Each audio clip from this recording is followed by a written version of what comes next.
All right, sound. All right, we're good to go. We're live. Hello, hello, Oh hello, yeah. everybody. Hello. Welcome to the stream. We're back once again for another question time this time, boys and girls. And we also have with us oh my god, I'm all over the place today. And we also have a guest with us today as well. We have, oh my god, we have with us Anna. Anna Hi. is random from the Yeah. channel Playing in Politics. How are you doing? Awesome. Good. Very glad to be here. This We're is going to very be glad great. to have you. Yeah, thank you. Thank you for coming on. It should be a good laugh. We'll see what is going on in here. So you want to give yourself, just while this is still doing the intro, do you want to give yourself just like a quick intro? Sure. So basically, I'm a member of the Conservative Party. Boo. Uh, so I've been doing my podcast since September of last year. The whole concept is like it's very much trying to make politics less of a heavy thing, and just make it a bit more of a light-hearted subject. So I like do makeup and talk about politics. That's kind of the whole concept. Yeah, I've recently got back into it after like a short sort of break. And yeah, my last episode kind of blew up a bit, and resulted in me being here today. So yeah, it's fun how these things happen. But yeah, Yeah, as they no, have, Brilliant. it's all good. Yeah, no, yeah, I stumbled across you in my feed, and I just thought, oh, she seems cool. Let's see if she'll come on. And you said yes, yeah, so here we are. yeah. So anyway, without further ado, let's get into this. I think Let's Here fucking we go. go. Let's coming out on go. to the stage. Got Mr. Hello, Davies Davey. here. Good to see you. Not on a theme park ride for once. This is surprising. So, Sir Ed Davey, welcome. Just to say that our rules As here if are he's pretty simple. first. For every leader, they are the same. You won't get interrupted, basically, if you keep your questions reasonably brief and you actually answer Wait, the what is question. going on here? My job here is to keep you to the point. So basically, on that, each let's have a leader gets like I think like half an hour on their own just to get questions asked to them, so it Yeah, stops it's like them. last time. Oh, Yeah, what? so I thought it was going to be a proper question time where they sat around the No. table and like, oh mate, what the fuck? they're trying to avoid like people shouting over each other. So we'll see how that works. That is such bullshit, man. That's what we want. Labour Party. It is a bit of a cop out, yeah. Increased spending. Aren't you going to bankrupt the country? Well, thank you for your question, Alison. The answer is no. For a very detailed Next. cost of manifesto, Yeah. and it's got She's going in a hard big first health off, and Jesus. social care package at the centre, about £9 billion, and other things. For example, helping with free school meals, with the cost of living. And we've shown how we'll pay for everything we've got in that. For example, Is we're he giving out free tickets to Alton Towers as well? Is he? Yeah, Yeah. literally. thinking that the large corporates Distractions. could pay more. For example, the oil and gas giants could pay more. They've made a huge fortune with oil and gas prices being so high. We've also said that the big banks, the tax cuts that the Conservatives have given the big banks, they should be reversed. That raises, for example, 4.3 billion. We've said to pay for our mental health programme, to make sure that there's a mental health professional in every primary school and every secondary school. There should be an increase in the digital service tax on the social media giants, partly because some people think they're responsible for the mental health crisis for many young people. So we've when you costed- say, Sir Ed Davey, you have costed everything. I mean, you're promising to spend a whopping 26.8 billion extra spending overall. by the fifth year of the parliament. By the fifth year of the pump. There are some things I couldn't find how you're going to pay for in your manifesto. So you want to sort out the She's going to courts. call him You're out. going to need to hire extra staff for that. I couldn't see where you were going to get the money for that. You also say you want to settle what I was gonna say. the issue of Talking compensation out of for his the arse Rossby women completely about from the pension get-go. changes. That could amount to up to 10 billion. I can't see any reference how you're going to pay for that. Well, there are a number of tax changes we're making. One of the His eyes. Look at his face. His voice is so soft. Literally. He is nice. He's a nice and gentle man. I imagine him to be a welcome thing. Like when you get drunk and you come home after a kebab and you find him Oh, yeah. in your He'll bed look with after a you. hot chocolate ready. You know what I To be mean? fair, he has got quite angry in the comments, like during Prime Minister's questions. So I wouldn't necessarily, he is also one for attacking people. So Oh, he's coming okay. across quite gentle now, but he could be, yeah. All right. I don't know much They've about had a this word guy. with him. Told him to cage the beast. But I Yeah. feel like he's been totally caught off guard by this question. Like, look at his face, man. Like, he's not ready to answer It's this. like, let me make a very convincing point here, but be lying through my teeth. His expression is just like, it's gone from 0 to 100 right It away. really has, yeah. Yeah, he's like, That's how fuck, you I'm know on the he's hot lying. seat in the first 10 seconds. Like, oh, shit. Literally. Ones is to clamp down on tax avoidance and evasion. And although all the parties are saying that, I think we can say that more credibly because we want to invest £1 billion in So you're Her gonna Majesty's spend Revenue money? and Customs. Yeah. Okay, so- And how are you so going you're to pay not for that saying £1 you're billion gonna pounds? Yeah. It's like gonna spend another billion to try and close these loopholes. But then, how is that directly gonna actually do that? Though is the actual question. It's not. Yeah, because there doesn't seem to be a clear plan with that. So like, Are you okay, gonna let's see what pay he's for got. He's to a say. Lib You're saying Dem, of now course they you're don't gonna have a pay for clear those plan. things Come out on. taxation. Well, we've said His clear in plan's the going to Thorpe Park. manifesto and the costings, we've pointed to a number of tax rises, and I'm talking about the one of clamping down on people who aren't paying their fair share of tax. The way to do that is to have more tax inspectors. Her Majesty's Revenue Customs has been cut back dramatically, and they can't do the job. And so if you talk to the experts, they reckon for every pound you spend in tax officials and the technology for HMRC, you can raise £18. Now, we haven't put that in our costings. We've just said an extra £7. So I think we've been quite cautious, and I think the money can be found. It's about Look at the keeping look up. at the side eyes What everyone's you can giving do. each other. Yeah, This is on television. not too sure about this one, mate. People can't get GPs. That's There's no the best NHS thing ever. dentists. They're having to wait hours for ambulances. And on the care system, people are going without care. That is just wrong. Okay, well, let's see if Alison's convinced. Alison, what do you make of that answer? Well, it may be a reflection on the Labour Party's expenditure plan. So who knows how much we can afford. It really is not a bottomless pit, is it? It isn't. Exactly. Of course not. The And way I she think said, "Is our it?" proposals are I know, responsible, she's got a bit of a sass fully on it, hasn't she? costed. She I has. think I other love it. parties, frankly, are not putting the money in. We need to rescue our public services, particularly the NHS. But our schools my need God, the better funding vagueness. too. I've talked about the mental health provision that we want to make. I actually think his deputy actually does a better job. Right, Yeah, baby. you're a big fan of her.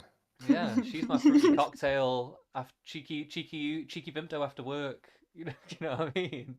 She's my babe. I quite like her. Yeah, this guy's the guy you guys come back to after your kebab. Yeah, after Yeah. the cheeky business. Yeah. Damn, that's a deep cut there. But yeah, no, I don't know. It's just not. He hasn't really got any presence, and he's not. He doesn't feel like he's very quick on his feet. Whereas I feel Because like he doesn't she really has a have bit a of real plan. As I say, his whole campaign strategy's just been going around theme parks. Like, of course, he's not going to really know what he's on about. Yeah. It's just, and this is really coming out here. It's just madness. He just wants the Tory voters that don't want to vote Labour.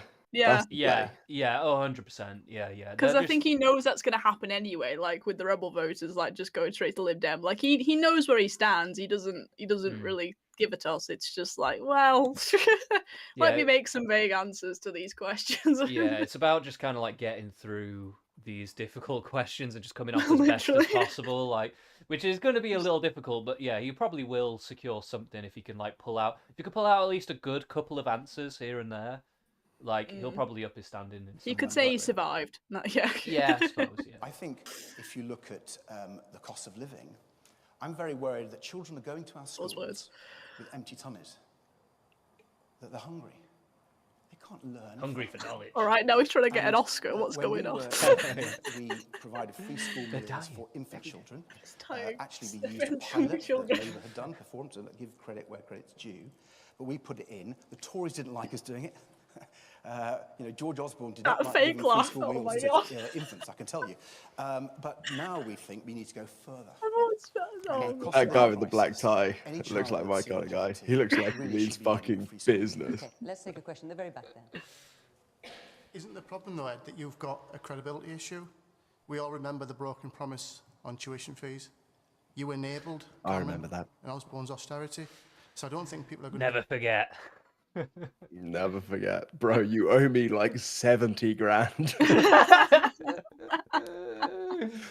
This is all because of you. to be convinced by what you're saying you'll do now. Well, listen, those were I have to say it was very difficult governing with the Conservatives. We Another couldn't get buzzword. It everything was we very wanted. difficult. But we were faced with a choice as a minister. You either had to stay in and fight inside the government or leave. I think the easy choice for me would have been to leave the government, vote against it and tour the media studios and complain. The hard choice was to stay in, roll my sleeves up and really fight. I hate it when they say roll their sleeves up. Oh my god. God, like get pisses me stuck off in. so No, much. you didn't stop lying. Oh my god. And as explained earlier, the Tories didn't want us to bring in free school meals. We fought for that and we got it. They You're not wanted the actually to saviours of cut fucking free spending school, on like, shut welfare up. far later than happened. For A example, football the second star did it decade, better than when you. Shut up. inflation was I'm Yeah. such a fucking 5.2%, normie. Whenever they say wanted to roll their sleeves up, a part of me just can't help but be persuaded by it. I'm just like, I'm clearly what the focus groups are aimed at. I'm such a sucker for everything. I've left every single one of these debates like, yeah, these guys are making some good points, and you guys are so jaded. He's gonna roll his sleeves up. Oh my god. Okay, my sleeves That's are gonna rolled be up. He's fucking like me. problems. He rolled his sleeves up. Oh no. Yeah, I don't know. It's just I hate the buzzword phrases where it's like I listen to a Same. focus group to say a phrase to kind of trigger something in your Same. mind or whatever. And it's What's like, funny is that the really the pisses me focus grouping for the Tories have come out and they've been told to say that they have been frustrated with the Conservatives. Like that's the play that the Tories have been told to do. We've gone, look, I've been frustrated with the Conservatives too, as if like they're not one of them. it's so fucking stupid though. Like that's just the worst thing. That works on me. If they were there, like, look, I've been frustrated with the Conservatives. I'm like, oh, you must be different. You're one of the Just good work. ones. Literally must be one of every the good ones. Tory member of the party is frustrated and hates Rishi Sunak and never wanted him in the party in the first place. Like they didn't want him in number 10. You know, I met like my he first wasn't voted Sunak in. enjoyer the other day. I met my first Sunak fan. I was Wow. aghast. They were like, he's a really sensible man, and the problem is, everyone that came before him. Wow. He's too sensible. We needed radical change. We need Too much a of it. mad lad. Yeah, We need a Ed exactly. Davis fucking We should going never down have got rid sore. of Boris Johnson. That's the We need an agent of chaos to yeah, to Nigel. bring us to order. Yeah. Yeah. It will Freeze be benefits and Nigel. pensions. But the Nice. question We is said about no. what you agreed to, Ed Davey. Are you embarrassed by some of the things you had to agree to when you were in coalition? Look, I'm not proud of some of the votes we did, Fiona. I'm not Another proud of them. buzzword And phrase. I want to I don't overturn want them. A me lot of to. our policies are changing some of the things that we had to agree to back then. Okay. But look what happened when we left office. I lost my seat. The Conservatives were governing by themselves. The first budget of George Osborne, they cut welfare spending by £12 billion, hitting the poorest in our country. We stopped that. And people often, I don't blame people, but they forget what we stopped All right, as well. let's take another question. I from respect him Linda. for not Linda, just attacking the Tories. The Crime fact that he's talking about George Osborne Yeah. and Labour, I'm like, Yeah. okay, fair Britain enough. Attack desperately both needs sides. a leader who we can respect and trust. Your media profile has mainly consisted of horseplay on TV. Oh. Is this prime ministerial? Well, listen, We're I'd talking say- obviously. Listen, bitch. If her name's not Yeah. Karen, I'll I'd be come to that. surprised. I know, yeah, that is a full on. Can I speak to the That manager, is please? Horseplay. stereotypical Karen. Oh no. Horseplay, he's not Vorsh. Yeah. No. Come on. I actually think it's a little unfair. I actually kind of like seeing. One of the few things I can say about this guy is that I think his kind of personable messaging, although I don't know if it's quite correct, I don't think it's the worst thing ever. I actually quite like to see someone trying to be like part of the community in a way, and that is not super forced. Like at least some of his stuff seemed genuinely like people were having fun with him. You know what Yeah. I mean? Yeah. So, you know, The thing is, like, we're so bad as Brits. It's like, what are they actually allowed to do? Like, what would we be happy to see them doing? yeah, No matter it's like what. If everyone they just wants eat to a be fucking miserable. Jaffa cake or something, we'd be like, fuck you. Eating Jaffa cakes when you should be fixing Literally. things. Yeah, how Like dare you you? privileged person. Yeah, how dare you enjoy an English delicacy like a Jaffa Yeah. cake? You fucking traitor to this Yeah, country. she probably got them from Waitrose, which is probably just even more of a just expensive. It's like there Waitrose, is- actually. Oh no, I'm thinking of Marks and Spencer's. They make their own Jaffa cakes. There And is- they're rectangles. Oh, right. I was gonna say, yeah, it was either a toss up between Marks and Spencer's and Waitrose, but like someone would dig that and be like, in a cost of living crisis, and he's getting Waitrose Jaffa cake. I can see the headlines. It's great. There is like this feeling of like people just want to be miserable though, or like pick it like the most retarded shit. Like I remember when Ed Miliband got raked over the coals for eating that egg butty like awkwardly. It was a bacon sandwich, yeah. Oh, is it bacon? I thought it was egg. Yeah. But yeah, fucking Ended his whole campaign right there. yeah. Do not eat in public if you're a politician. It's Don't just do it. mad. It's just mad that like shit like that can like actually affect your run, like rather than like your policy. Yeah. You or, are allowed like, to consume one thing as a British politician, and that is a deep amber ale. Yeah. Other than that, literally, that is it. That is literally if it. you dare even have a Coors Light, you are fucked. Yeah, 100%. 100%. So yeah, I don't like this. I want to see a little bit of a change. I don't like the kind of tone of these kinds of questions. Just a second. slide. I'll come to the paddleboard. You know, going It's on very a roller misery coaster, Dutch. you name it, you've done it. Yeah, I'm happy to talk through all of them. And I don't know what He's they've got fumbling. in store for me afterwards, I have to say. We did wonder if you were going to No, I'm liking them. in here today. Yeah. But it's a serious question. I'm grateful for it. I take your concerns and the concerns of voters very, very seriously. And Another buzz if you look at phrase. our manifesto, we've got some very well thought through policies to try Okay, to do things like there with the rescue NHS. fireworks. But I don't think politicians should take themselves too seriously. I think How do that's I be part the of the most problem in politics, NPC actually. People are really politician? disillusioned. They think politicians don't get them. And yes, it's been to grab a bit of attention, but when I did fall off that paddleboard in Lake Windermere, the serious message The was about funniest thing sewage ever. problem. I didn't know The about Conservative this. government, the water regulators, have Yeah, allowed you water fell in companies to Windermere. pump their filthy sewage into our precious environment, our lakes, our rivers, seas, and that's got to stop. And what I want about- to end the sewage scandal. What about the roller coaster? What was the about serious it? message behind What the roller about- coaster? The roller coaster. Come on, Well, Fiona. that was the day we launched our manifesto. Well, if you didn't know, in the great words of Ronan Keating, life is a roller coaster. Exactly. That just was a metaphor to show It that I'll was be the there whole through the ups time. and downs of our economy.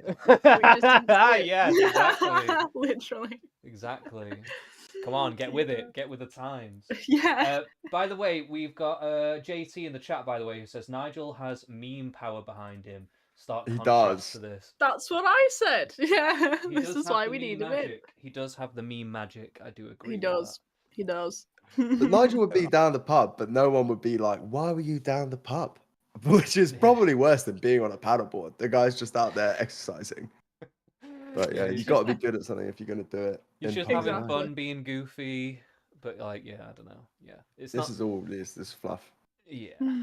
I said politics can be a roller coaster ride, and boy, it was. But yeah, there was some fun ones. Pre-watched. Let me give you another you one go. where I slid down a slide in Somerset. It was during half term. I lots of slid down a families and slide, kids guys. having fun. I'm And I had some I'm fun, actually yes. getting persuaded at We this launched point. that day, the Oh, National don't be drawn We in. said there's a crisis. Listen, Lib I Dems are jumped into useless, the ball they're barely pool party. and I mashed it up, you know? I just fucking took on every 5-year-old in that ball pool. Yeah. Bam! Right in the face. Bam! Right in the face. That's this guy. He just rules the soft play. You know what I mean? That's what this guy. Mental health for our young people, our children. There's hundreds of thousands of children waiting to get care, to get counselling, to get therapy. That Waiting to shouldn't be get on that happening. slide. You know, it's going to blight their whole future. if we 'Cause you were don't get blocking that it. help. So we were putting forward, on the day I came down that slide, a very serious policy. He actually worked We that keep slide. projecting these sentences now. I don't know. He worked that slide And then when I into went to that. see them I like that. afterwards That was good. to see why they broke in, they said because they wanted to feed their children. And 30% of the UK now, the children are in desperate need, not just during the school periods, but outside the school periods. Can we not raise, for lower income tax people, the threshold of the income tax? Well, I wish we had the resources to do that at the moment. People are talking about the costing of manifesto. We can't do everything. We've said in the Sorry, manifesto, he's just when gone on resources about allow, so we want much to do spending, that. and now We did someone's that brought a before. valid point, The kind of valid Conservatives point said up, you'd and he's all do gone. that, and we I don't know how we're going to facilitate that. Yeah. The It's, hypocrisy of it all. yeah, and that That's policy crazy. he's talking about is a reform policy. Exactly. But the thing is, he's discovered a free money glitch because every pound you spend on the IRS, you get £18 back. So we should spend £1 trillion, And then we'll get 14 trillion out of it. and then we'll be literally the wealthiest country that's ever been. Yeah, man. He's found the exploit. He's found the loophole, They guys. need to He's patch corrected. this. Oh my god. Yeah, no, it's a bit stupid. Like I'm sure there is something of a return of like trying to tighten up how your tax office works or whatever the fuck. I'm but sure that somewhat falls off yeah, pretty no, sharp. there's gonna be a huge drop off. Yeah, definitely.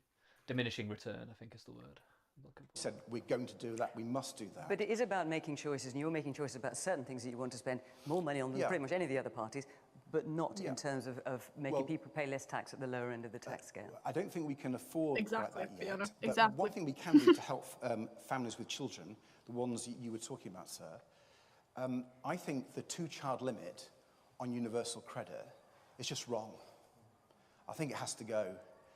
If you look and talk to the experts, they say the quickest and most cost-effective Does anyone way else hear to tackle children child screaming? poverty is to I feel like I can hear something in the background. Yeah, Lordy me. Okay, sounds like just there's- get rid checking. of that Yeah. Are they 2-child holding limit on children universal credit. And hostage that's in something the that's happening studio? really That's the real there could be question. some level of a protest going on outside. It's just because the slides are free right now. Yeah. Everyone's out there losing their fucking mind in the playground. Like, if Like, David's quick, not here, we can go.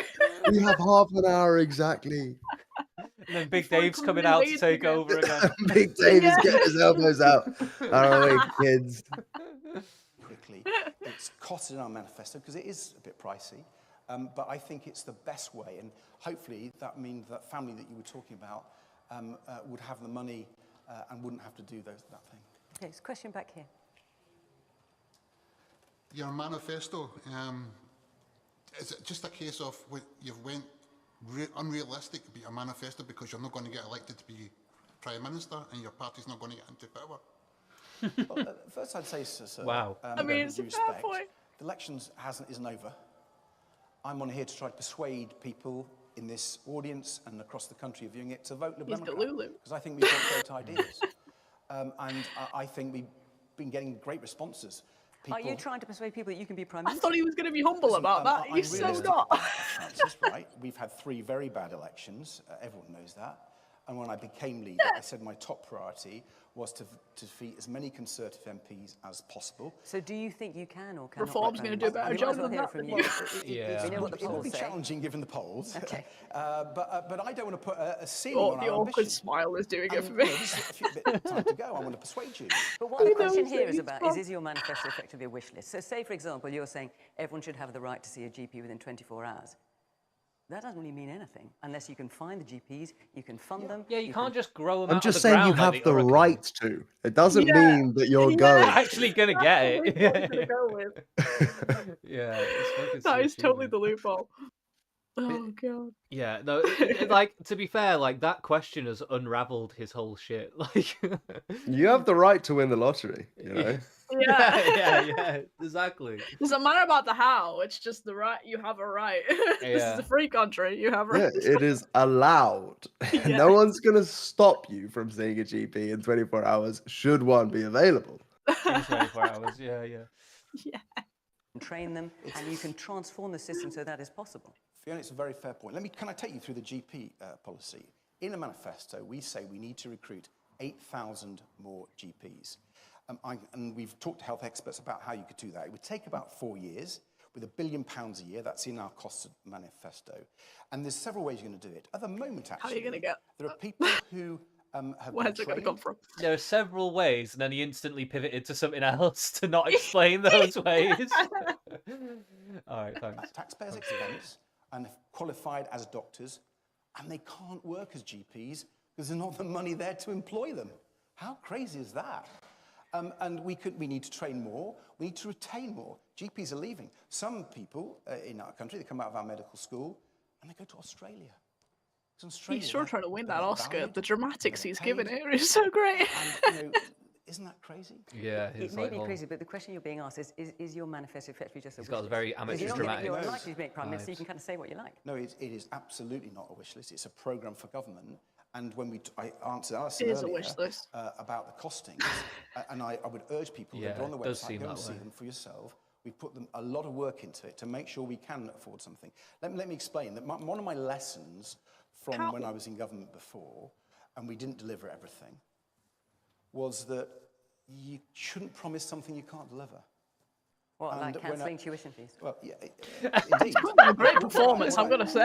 Oh, that Give them tuition an fee offer. thing is going to haunt them forever. Which is, Yeah, I'm assuming I he know. was part of that coalition government then. In that case, because they seem to be levying it at him more than they levied it at the.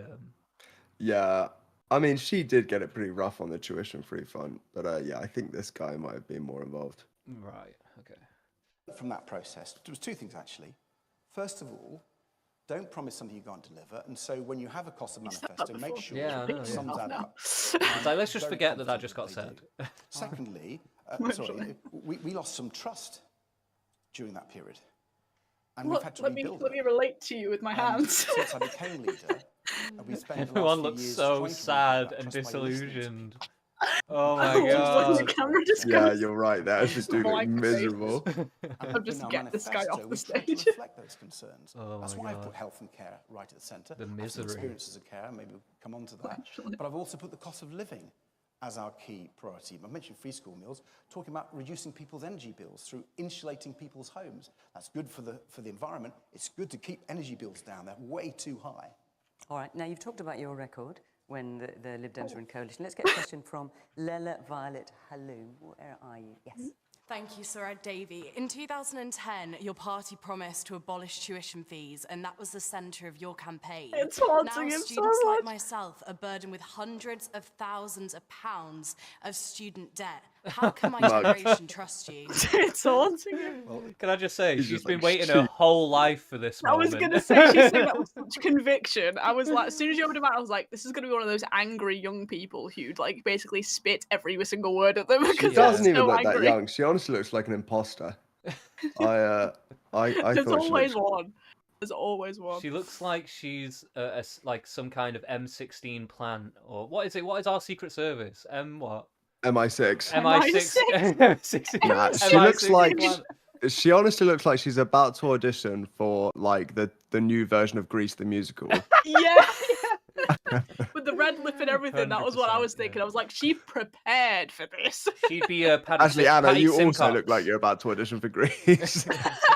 Yeah, you'd be I more don't like Rizzo that's though. one of the musicals I You'd actually be a don't pink like, lady, so... like Yeah, that. you're Rizzo. She's Patty Simcox.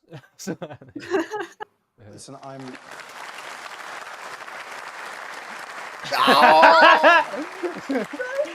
It's Patty. I understand Seething. why your generation lost faith in us. It was a He's so difficult... nervous. Oh, Oh my I'm gonna be so fed up days. now. I'm Oh so my mad God. with you, and That is a meme worthy. Those are some angry. spicy eyebrows she's got going there. I love the little Literally, lip that though. is The little good lip, eyebrow. Yeah, I'm The getting lipstick, slight the whole pantomime vibes from outfit. her, to be honest. the frumpy Yeah. lip. I love it so explained, much. had choices whether we came out of it and cart from the sidelines or try to get there and win things. We didn't win everything and we lost that one. And we got punished at the 2015 election. I lost my seat along with most Liberal Democrats, actually. But being in government, whether you're in coalition or not, is always about making choices because money isn't infinite. And I guess the question here is, how can people Yeah, like there's you definitely and others shouting trust and jeering in what the you say? background. That Given is, you're yeah, there is promising an some awful lot. Well, great There's a eyebrows. ruckus going on. The thing Sorry, what was the question? I missed. How can we ever trust you? You screwed us. Yeah. learn from that process, the whole process, fees, but other things too, was you shouldn't promise what you can't deliver. And I think we did in 2010.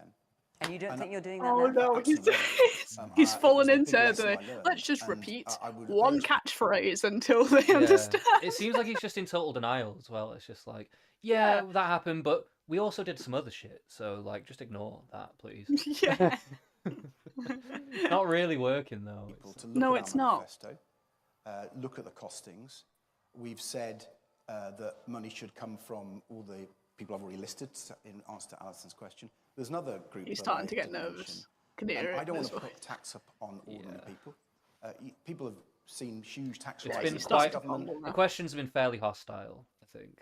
I Yeah. agree. Because it's Ed David, people don't like the Lib Dems for good reasons. It's like, yeah, of course they were going to be hostile. It's like, I mean, you know. I'm not gonna lie. Well, I to be think fair, there's for starting off this hostile, when we get to Rishi, woo! yeah. Oh yeah, yeah. No, I was just about to say there's probably more reason to be hostile to someone like them. But yeah, I see what you're saying actually. Yeah. To record levels, and with the cost of living crisis, I don't think people should be paying more tax, except one group, the very, very wealthiest. They tend to get their income in capital gains. The millionaires And we and think billionaires. capital gains tax on the billionaires and the multimillionaires should go up. It's essentially a loophole. They're often paying less There's that lower called tax it. rate policy that and the everyone very likes to high hear. amounts that they have, than many people who are working. That's just not right. We want to reform capital gains tax so we can get the money to do the things that we're promising. So just building on Lilla's question, I mean, obviously question time week in, week out is a bit of a different one. His hand gestures like, oh, God. I know. Yeah. Give the man an Oscar. He's like, please, I want of you. Can I have some more seats, sir? Literally. Yeah. But most times the Lib Dems come on, 14 years on from breaking that tuition fees promise, it comes up. At least from one person in the audience. Just wonder how you feel about how scarring that has been. It goes back to her. It was very scarring. I lost my She does seat. look great, to be fair. Was severely punished. She looks In fabulous. 2015, that's democracy. And we didn't do well in the 2 subsequent elections. And when I became leader, I said to my party, we've got to wake up and smell the coffee. We've got to really connect with people. What and an we really iconic tried to do that. And, you know, it's work in progress. But I think the parliamentary by-elections we've won in this parliament, in Tory heartlands, the local elections results we've had, just this May, we pushed the Tories into 3rd place. It hasn't been done for 30 years. That suggests that some people are coming back and trusting us. I just want to talk, I suppose you talked about... Is it trusting you or just not trusting the Tories as much? Well, yeah. I mean, to be fair as well, there's a big issue like with the locals as well, that a lot of like genuinely good people who care about the communities are losing their seats because of Rishi Sunak, and that's just something that, you know, I we struggle with because I helped campaigning in Bolton, so which is where I went to uni, so I know firsthand like that's people don't understand the difference between local politicians in Westminster sometimes. So as much as like, yeah, it is a reflection of Westminster, it is also unfortunate for like for the good people who are, you know, losing out to Labour councils, which never really go well. But yeah, No, personal gripe there. No, I agree totally with that. Old, and obviously you're doing quite well in the south of England. I'm from the north of England, Manchester, and you know you were quite popular in my area, and now it's sort of more Labour heartland. I'm listening to you. I am sort of convinced, but like you said, what would you say to people up north as well, like seats that you might not win? Why should I vote for you? Well, I'm hoping that you like our manifesto and the things I'm saying tonight. There are seats in Greater Manchester that I'm really sure we can win. Hazel Grove and Cheadle in Stockport, part of Greater Manchester, we're looking really good to beat the Conservatives in those seats. And there are parts of the North of England. I was in Sheffield earlier today with our candidate in Sheffield Hallam. I think we can actually beat Labour there. I'm going to Harrogate tomorrow. So there are parts of the North, but it is true. Anywhere where there's a uni, they're not going to win. Yeah, That's actually based. Yeah. It's not going to happen. It's full on Labour for them, I think. It has been for a long time, though, as well. I think, generally speaking, they're usually Labour places, aren't they? Anywhere with a uni. Exactly. Of seats that I think we can win at this election are in the home counties against the Conservatives and in the West Country against the Conservatives, and in some rural areas like Shropshire and Mid Wales and so on. Can I ask, is there anything you particularly want to hear? I'm torn between Labour and Lib Dems, and I am convinced that, you know, what's going on, what you are saying. I work in youth justice, the things about the court are really important to me. So, you know, like Fiona's saying, how are you going to cost them? Like, what are you going to do to help, like, youth violence? Because that is growing in Manchester. So what are you going to do about issues, not just education, but, you know, youth justice and justice in particular? Well, I mean, I'd actually be interested to hear some of your views as well, but let me give you mine, but do come back and give me some of your ideas. I mean, when I talk to some young people, including my own constituency, they talk about their fear of knife crime. Yeah. And I think that's really terrible, that young people are worried about going out of their homes to enjoy themselves, and some of them carry knives. Now, they shouldn't, but they're worried about that. And so we have to get beside those young people obviously through education and schools, but also through community police. One thing that used to work really well until I think it was Boris Johnson, when he was Mayor of London, got rid of them. We had lots of community police in my area. Whoa. And they were highly visible. They got Knife silent crime's young people. shot up on the and city. You they can't got the blame Boris trust for that. of young people. Sorry, say that again. He's trying to blame Boris for knife crime when really it's shot up on the city Khan, so he's trying to pin it on Boris, and Oh, it's yeah. like, no, it was, so I'm pretty sure it that's came just wrong. down under Boris, actually. But... Yeah, I think it did. Yeah, so that's just wrong. And it was He very got his facts wrong there. Yeah. effective in tackling that sort of crime. I have to say, because we're in a general election period, that you've mentioned a number of constituencies. The candidates for all those constituencies are listed on the BBC website. Feel free to check them out. I was probably told not Let's to do take that. the man in the blue shirt. Go over to the BBC website. Would you enter a coalition where you'd have to give up some of your most important and closest policies to yourself? Yeah. Well, wait, what was that question? Would you enter a coalition if you had to give up all that you Oh, love, that all is that an you care interesting for, question all for that you you. claim to stand for? I'm making it clear that we're standing on the manifesto that we launched. Yeah, you said that before 2010. no. But would you contemplate going to coalition again, given what happened last time? She's ready I'm for not the focused snipes. on after the election, and excuse me, but I'm not, because I want to make sure that every minute that I get like this, and I don't often get it, is to put forward our Liberal Democrat values and our Liberal Democrat policies. And the more I get a chance to do being that, useless. I'm hoping Alright, I can cool. persuade people to come over to us. He hasn't even answered this question yet, has he? He's just Exactly. like- The answer has to be yes. The whole point of his party is to just sneak in when someone doesn't win enough. That is his whole thing. If he says no to this, then don't even vote for him. Yeah. And then the more Liberal Democrat MPs we have, the more influence we'll have. But you have already admitted it's unlikely no that influence. you'll be Prime Minister given the post. Do you not think people like gentlemen here have a right to know that in that likely eventuality, would you ever consider forming a coalition or not?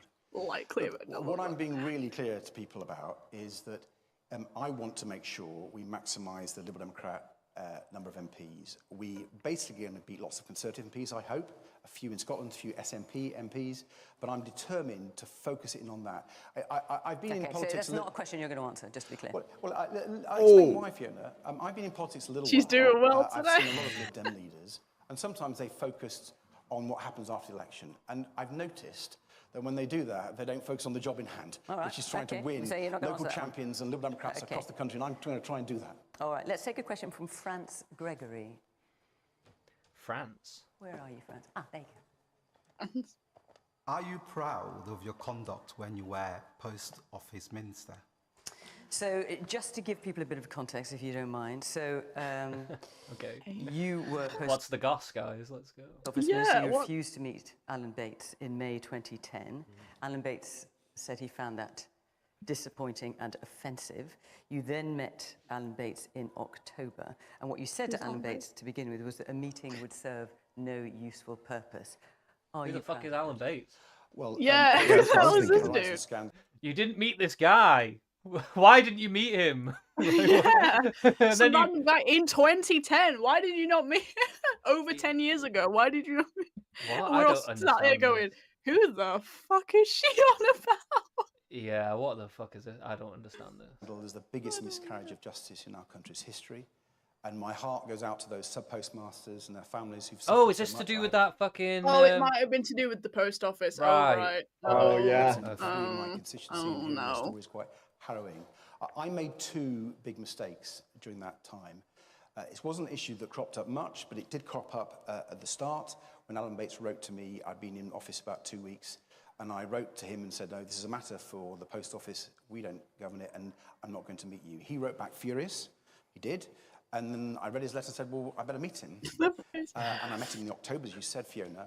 I was the first post office minister to meet him, and I listened to his concerns, his arguments about the Horizon IT system, the fact that he thought there was remote access, but there wasn't, according to the post office. And I took all his questions, and I asked them to my officials and to the post office. And they gave me a categorical assurance that the points that Mr. Bates was making were not true, that their system had been independently assured by IT experts, that the courts had looked at this, and they had found people guilty under a minute examination.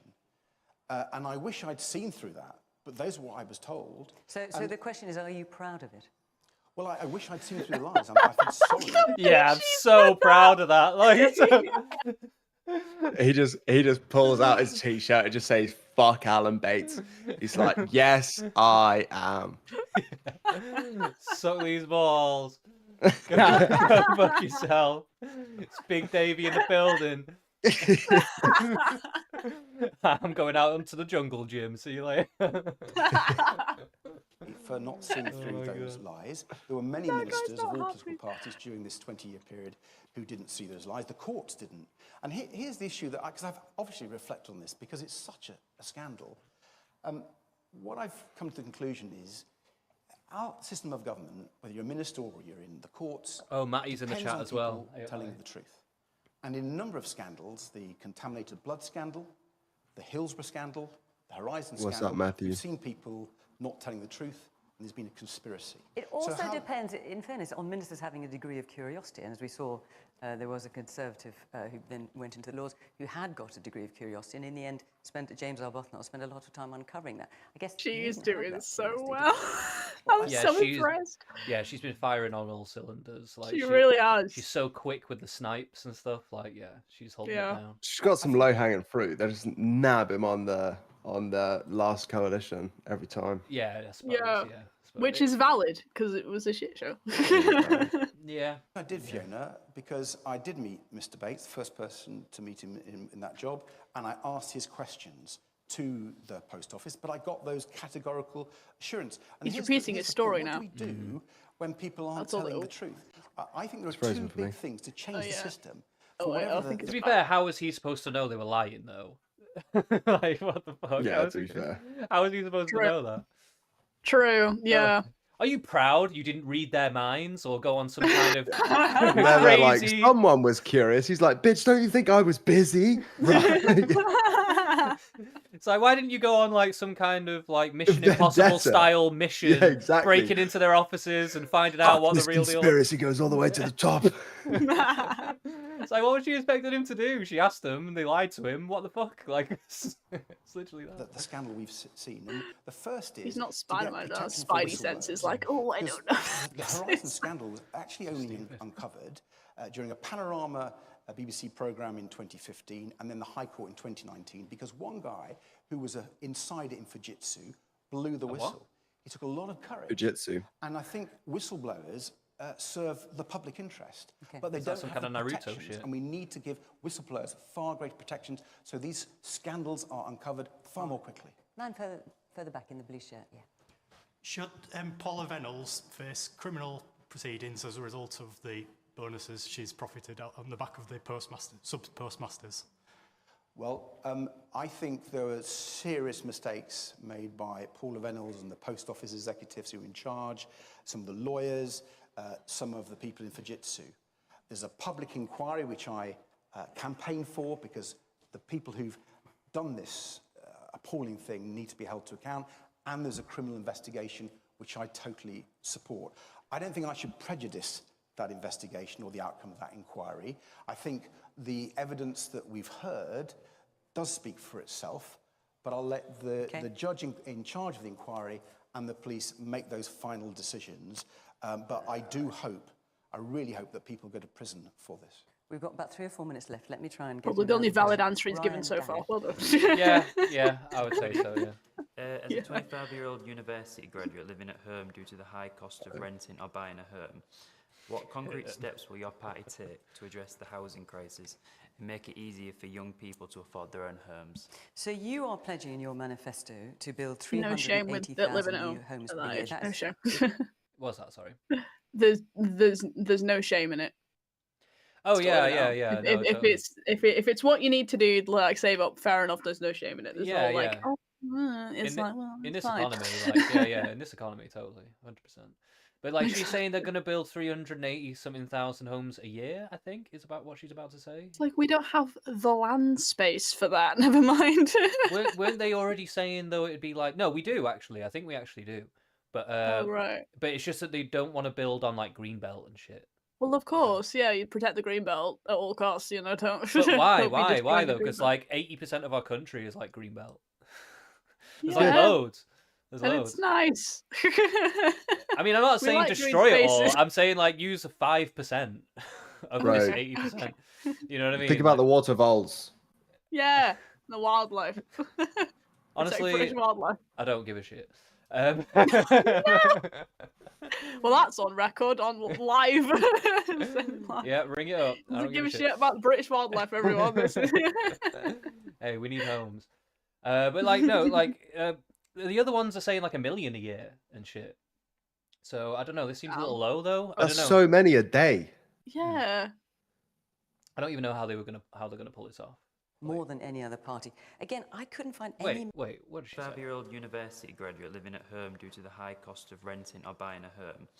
What concrete steps will your party take to address the housing crisis and make it easier for young people to afford their own homes? So you are pledging in your manifesto to build 380,000 new homes per year. That is more than any other party. Again, I couldn't find any mention of where the funding is going to come from for those homes, for people like Ryan. Yeah. Okay.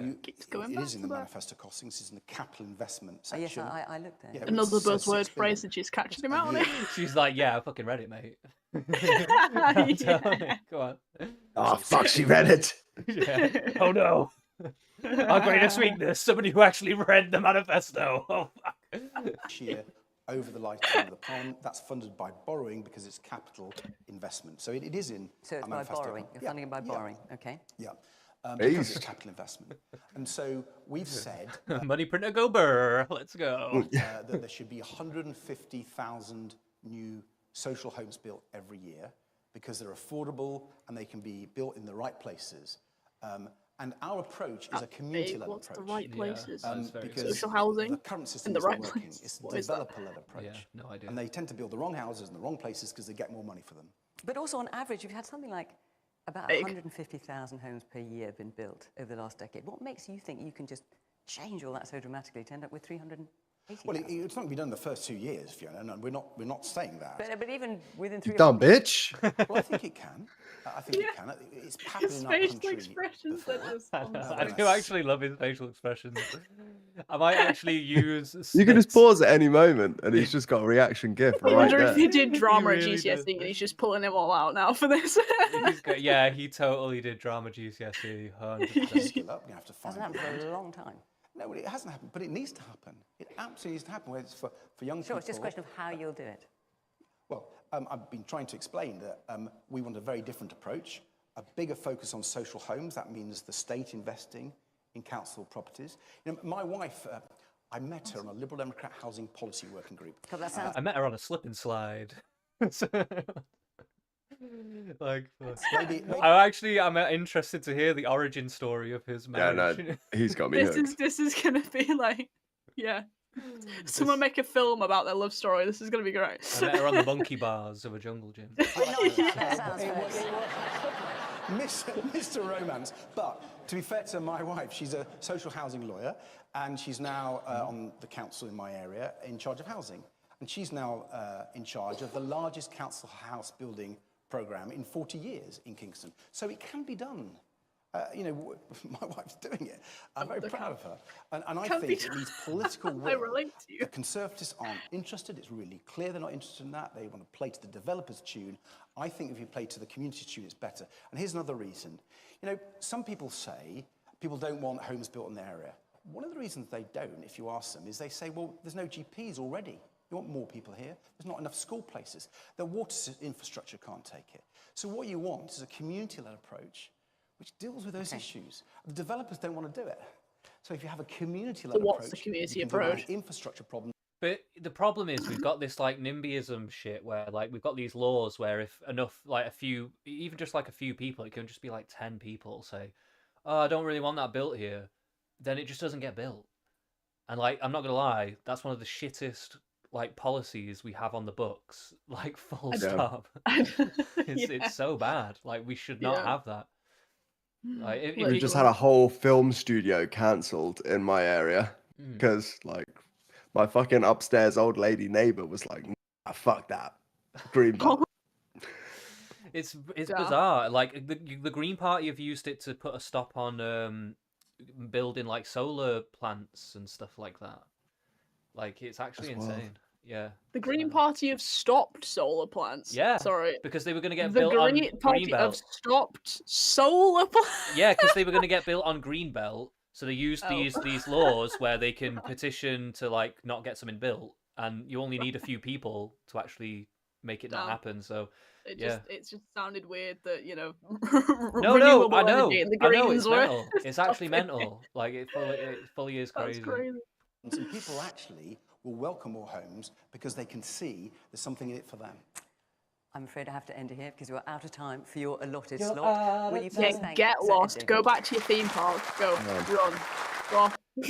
You know what they should have done, right? You know what they should have done with this? Does anyone remember Get Your Own Back? No. Yes. Right, okay. How old are you, by the way, Anna? You're like early 23. 23.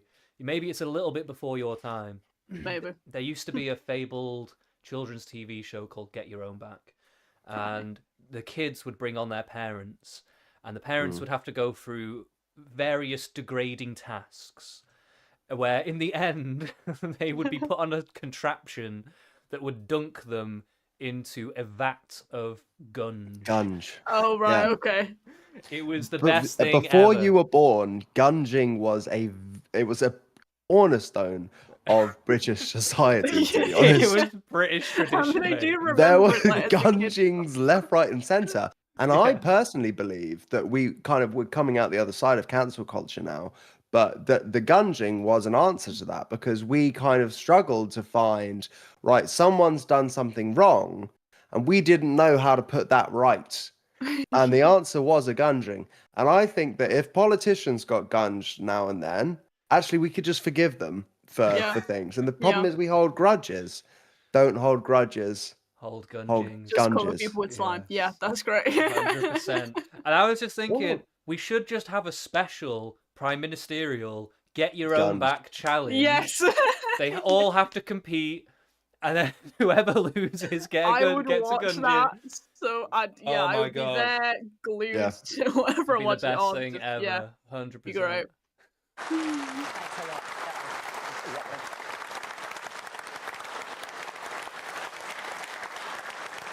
Okay, 1 down, 3 to go. So stick with us. Still to come, the Labour leader. Sir It's a little bit Starmer, like a game and the show, Prime the way Minister you and just said Conservative leader, that. Rishi Sunak. But next up, would you please welcome the leader of the Scottish National Party? Oh, here we go. John Swinney.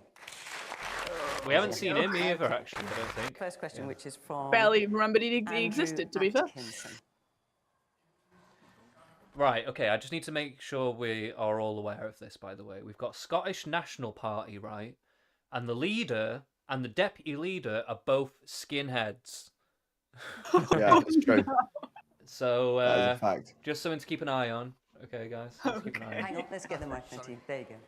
Given the recent scandals and dramas with the SNP, how will you differ from your predecessors and project competence? No, coming in out. I think He's coming in the pretty honest hard, isn't answer he? is that we've had a very tough time as a party in the last couple of years, and as a consequence of all of those difficulties, I'm here to lead the Scottish National Party.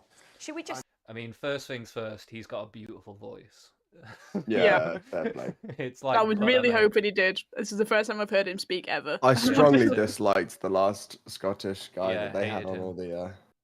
But this guy, he's already winning me over. Yeah, he's Yeah, got a voice like just butter, with the mate. voice. He needs to do Yeah. voiceover work. He's great. Literally, yeah. sum up those difficulties for those who may not be aware. So, you are the third SNP First Minister year and a half. The former Chief Executive of the SNP has been charged with embezzlement. Wow. Nicola Sturgeon and another senior figure in the party are under criminal investigation. I should add, all Wow. deny wrongdoing. So it's Just been a pretty turbulent time. fucking shocked. it's the fashion police. With the Nicola Sturgeon.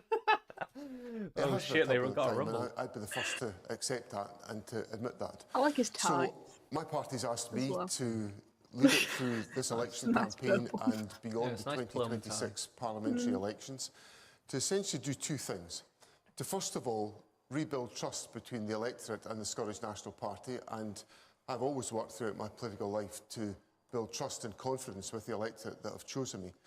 And secondly, to provide the direction that's necessary in the Scottish Government to change people's lives. And that's my primary duty as First Minister of Scotland, to make sure that we change lives and to improve lives of people in Scotland. And I've set that programme out by establishing a focus on eradicating child poverty, on achieving the transition to net zero, on strengthening the Scottish economy and improving our public services. And by doing that, I hope to rebuild the trust of people in Scotland, which I accept the SNP has got to earn on a constant basis. Andrew, where are you? He's starting Are this you very convinced by that? confidently, which I really like. The way that Ed Davey was just like jumping around, turn to the other turn. He's like just facing the audience, like not fidgeting with his hands, just like, and so far, very, very strong delivery. Yeah, So, I agree with all that. Yeah, I would Yeah. say it's been a pretty solid. That was a solid like first go. let's see if he carries on that Yeah, way. yeah, exactly. It could fall apart very quickly. We'll Yeah. see. I'm an Englishman living in Yorkshire, but I have family in Scotland, and I've always been impressed by the way the SNP particularly held the Conservatives to Yeah, like I always find the SNP a little strange because, like, outside of Scotland, where are they standing? Yeah. Like, how are they relevant to like most of the Yeah. other No, stuff? just for Scotland. They live and breathe for Scotland because that's all they do. Yeah, it's That's like the whole point of them. how it's like I just don't understand what the like because they end up being a big party, or they have been a big party in the past in terms of just the seats for Scotland, so they have like a presence in the House of Commons and stuff. But then like outside of that though, like it seems weird to have them in the same place as like Rishi Sunak and Keir Yeah. Starmer and stuff. I don't know. It's They just a bit... should have got Nige. This is what was like. Yeah, they should have had Nigel on here. Like, at the Yeah, very to be fair, I think Nigel's probably more relevant to the entire country than the SNP. Yeah, Yeah, 100%. exactly. Yeah, definitely. Count at Westminster, held them to account for their scandals. I think it's been a real disappointment these last 18 months or so with the SNP. So that's what I'm hoping to have rebuilt, on behalf of my family in Scotland. I mean, how has it gone so badly wrong, John? Because I mean, the SNP has been known for its discipline, its party discipline, for its stability. You've been a key figure in the SNP for a long time. Where's it all gone wrong? Well, there's obviously been challenges about the issues that you've set out, and also we've got to recognise the importance of delivering on the priorities of the public. So when I look at some of the issues that we've delivered on, for example, we've recently expanded or doubled the availability of early learning and childcare. I feel like he should have directly addressed the kind of corrupt element and said, like, you know, look, we've had someone infiltrate our ranks who is a corrupt person. We've dealt with them and they're under criminal investigation now and blah, blah, blah. Well, I mean, you know? I don't know if you could say that she infiltrated the ranks as opposed to like led the party for fucking ages. Well, I'm just mean in the sense of like being like, well, we take a strong stance against. I don't know, some kind of strong stance against it. You know what I mean? Like we didn't know this was effigy happening. of her right now. That's the only play. Yeah. I'm sorry, guys. I'm actually gonna have to drop off. I love Oh. you and leave you. And leave you in your this man's capable Scottish hands. That's no worries, mate. That's no worries. And I'll join you for what's the next one we're doing? I think it's next week. I think it might be Thursday again, but I'll get All right, I'll sick. get on to you about all that. All right, Anna. Pleasure to Right. meet you as well. Yeah, you too. None See but ya. love. Right. All right, sweet mate. Right, I might need to rejig the screen a little bit. Oh. Yeah, no, you're good actually. You're actually good. I just need to remove his square a second. Move you over here. There we go.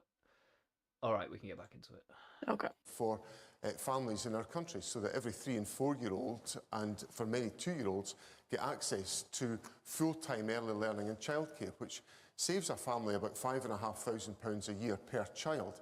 And it's policies like that that make a real difference to the lives of children and young people and families in our country that we need to deliver on. We've established a Scottish child payment, which puts about £26 every week into households of low-income families to try to help with the cost of living and to eradicate child poverty. Now, these are examples where I think the SNP is delivering to individuals and to households around the country to make that So difference. they're already And we've doing got to that. do more of that. That's not a manifesto thing. Yeah, so we're gonna do more of the same, basically. I guess Yeah, is what you're okay. saying. So far, solid. Can't really fault. Yeah, If they're already doing that, then okay. he's kind of middle of the road for me right now. I guess he's not being. Yeah. He's kind of being challenged. He's kind of dodging it a bit. I think that is kind of coming through. He's kind of dodging the Yeah, elephant in the room here. definitely. But other than that, though, like he's doing okay. He's Yeah. doing okay enough. I think he's handling the pressure a little bit better than Ed Davies. That's for certain. Yeah. Oh yeah, for real. Yeah. As we take forward our agenda to transform lives within Scotland. It's a question from a woman at the back. It appears the SNP has become a bit complacent given these scandals. Do you think that's because of the one-party domination of the SNP in the last 10 years? And should there be some change in the electoral system to allow for more opinions that might challenge the SNP and prevent this complacency? Well, actually, She goes to the University of York. if you look at the- That's the most over-enunciated every word I've ever heard in my she's entire life. done some elocution She lessons goes as well. like, she either does politics or fucking English literature. There's no in between. Yeah, 100%. history of the SNP. She's a lit student, 100%. Definitely. Years. The first 4 years, we were a minority government, very much a minority government. For a further 5 years, we were a majority government. For the next 5 years, we're a minority government, and we're back to being a minority government again. So we actually don't have that overall control of the political system. We've got to, if I want to get a law passed by the Scottish Parliament, I can't just instruct my colleagues to vote for it. I've got to win friends and allies. So on every piece of legislation, on every budget, we've got to win friends and allies. And one of the things that I think... So why do you think the woman back there... Sorry, what's your name? Grace. It says what she's getting from the SNP's complacency. Well, what I want to make sure is that we don't have any whiff of that whatsoever, and that we work hard, as I answered Andrew's question, to win the trust and confidence of the public. And one of the things that really worries me about politics today, and I accept that I might actually have played a part in creating this, is the polarisation of debate. And I think there's a... That's interesting that he would say that. Like, he actually came out and just said that, like, he is part of the political polarisation in the country. Yeah. And I actually have to give him some respect for that. It's like, yeah, of course, like as he's been saying, it's like, like we understand, like we need to earn back people's trust, like, in a big way. See, I like that he's kind of taking accountability. It's like, this is a first. Yeah. No politician ever does this. Yeah. No, I actually have a lot of respect for that. That's actually quite same. nice to hear. I need to bring people together. And when I became First Minister just 6.5 weeks ago, I pledged that I would reach out beyond my party to other parties, to other opinions, to try to bring people together. Because I think what's wrong with our society today is that we're not together, we are polarised, and we need to bring people back together again. Okay. Let's take a question from Sam Grime. Sam Grime, where are you? That's you. Are you going to carry on with independence referenda until you get... She's having an asthma attack or something. Like, what's going on here? Say, like, does she smoke? She definitely does.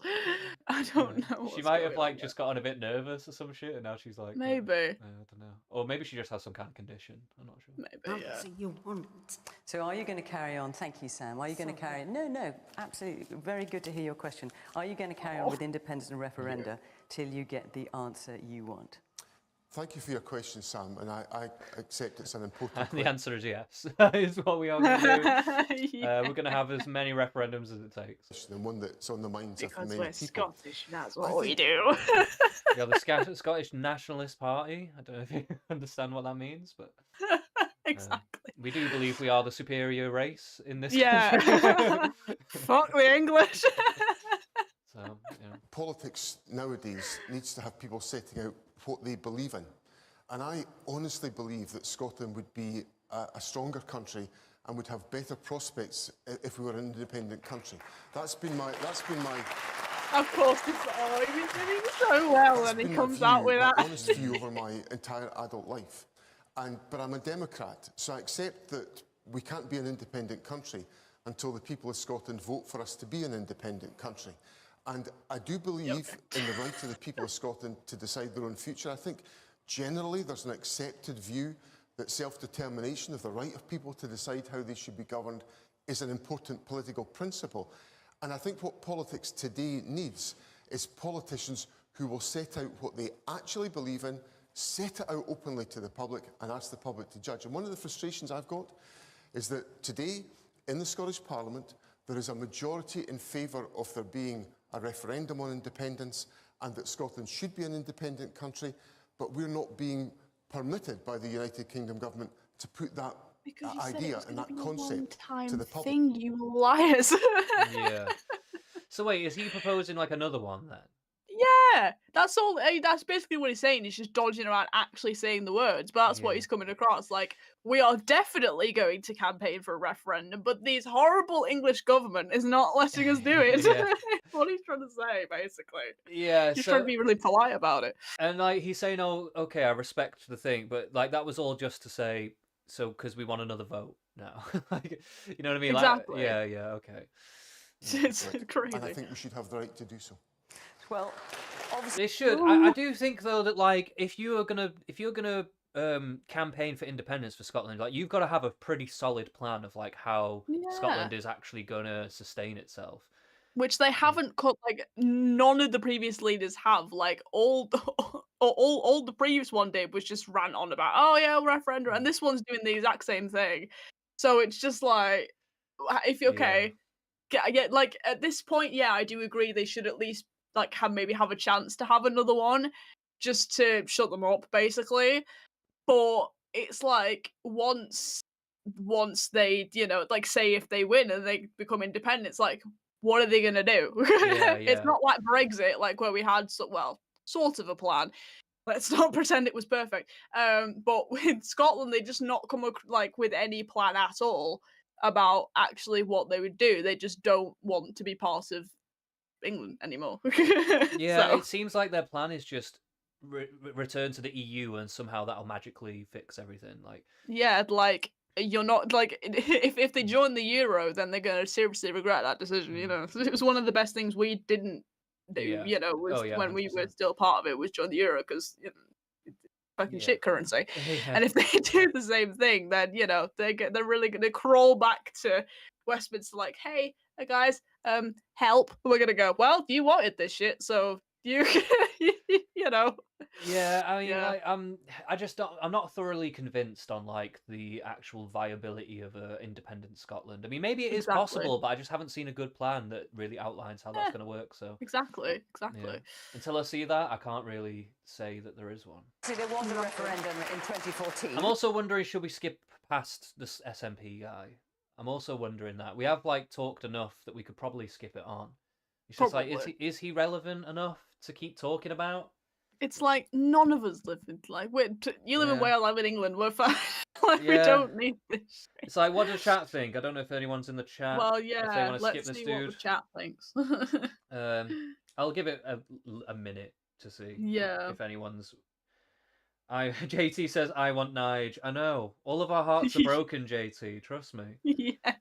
Fucking Crimea Literally, I River. was shocked when I saw the lineup. I was like, how rude is that? That's insulting. I doubt whether they even asked him. It's not, It's, Yeah, because oh, God. they've gone about it at the 4 biggest parties, but they've done it from like current seats, I think. Right? That's how they're determining Maybe. this. Maybe that's what it is. Yeah, maybe. But he's still the leader of like pretty much the opposition party, so it's Or at least he yeah, probably it's will just be, mad. yeah. So Yeah. I think I'm gonna skip ahead a bit Yeah. to let's Whoever see. is next. Yeah. I don't, because I just feel like Scotland is just, I'm hearing about all their shit. It's Uh, not really.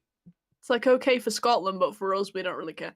Yeah, most of the people tuning in and us here today, we're not voting for SNP. Like, Exactly, we're not living so in any of these. It's not relevant to us.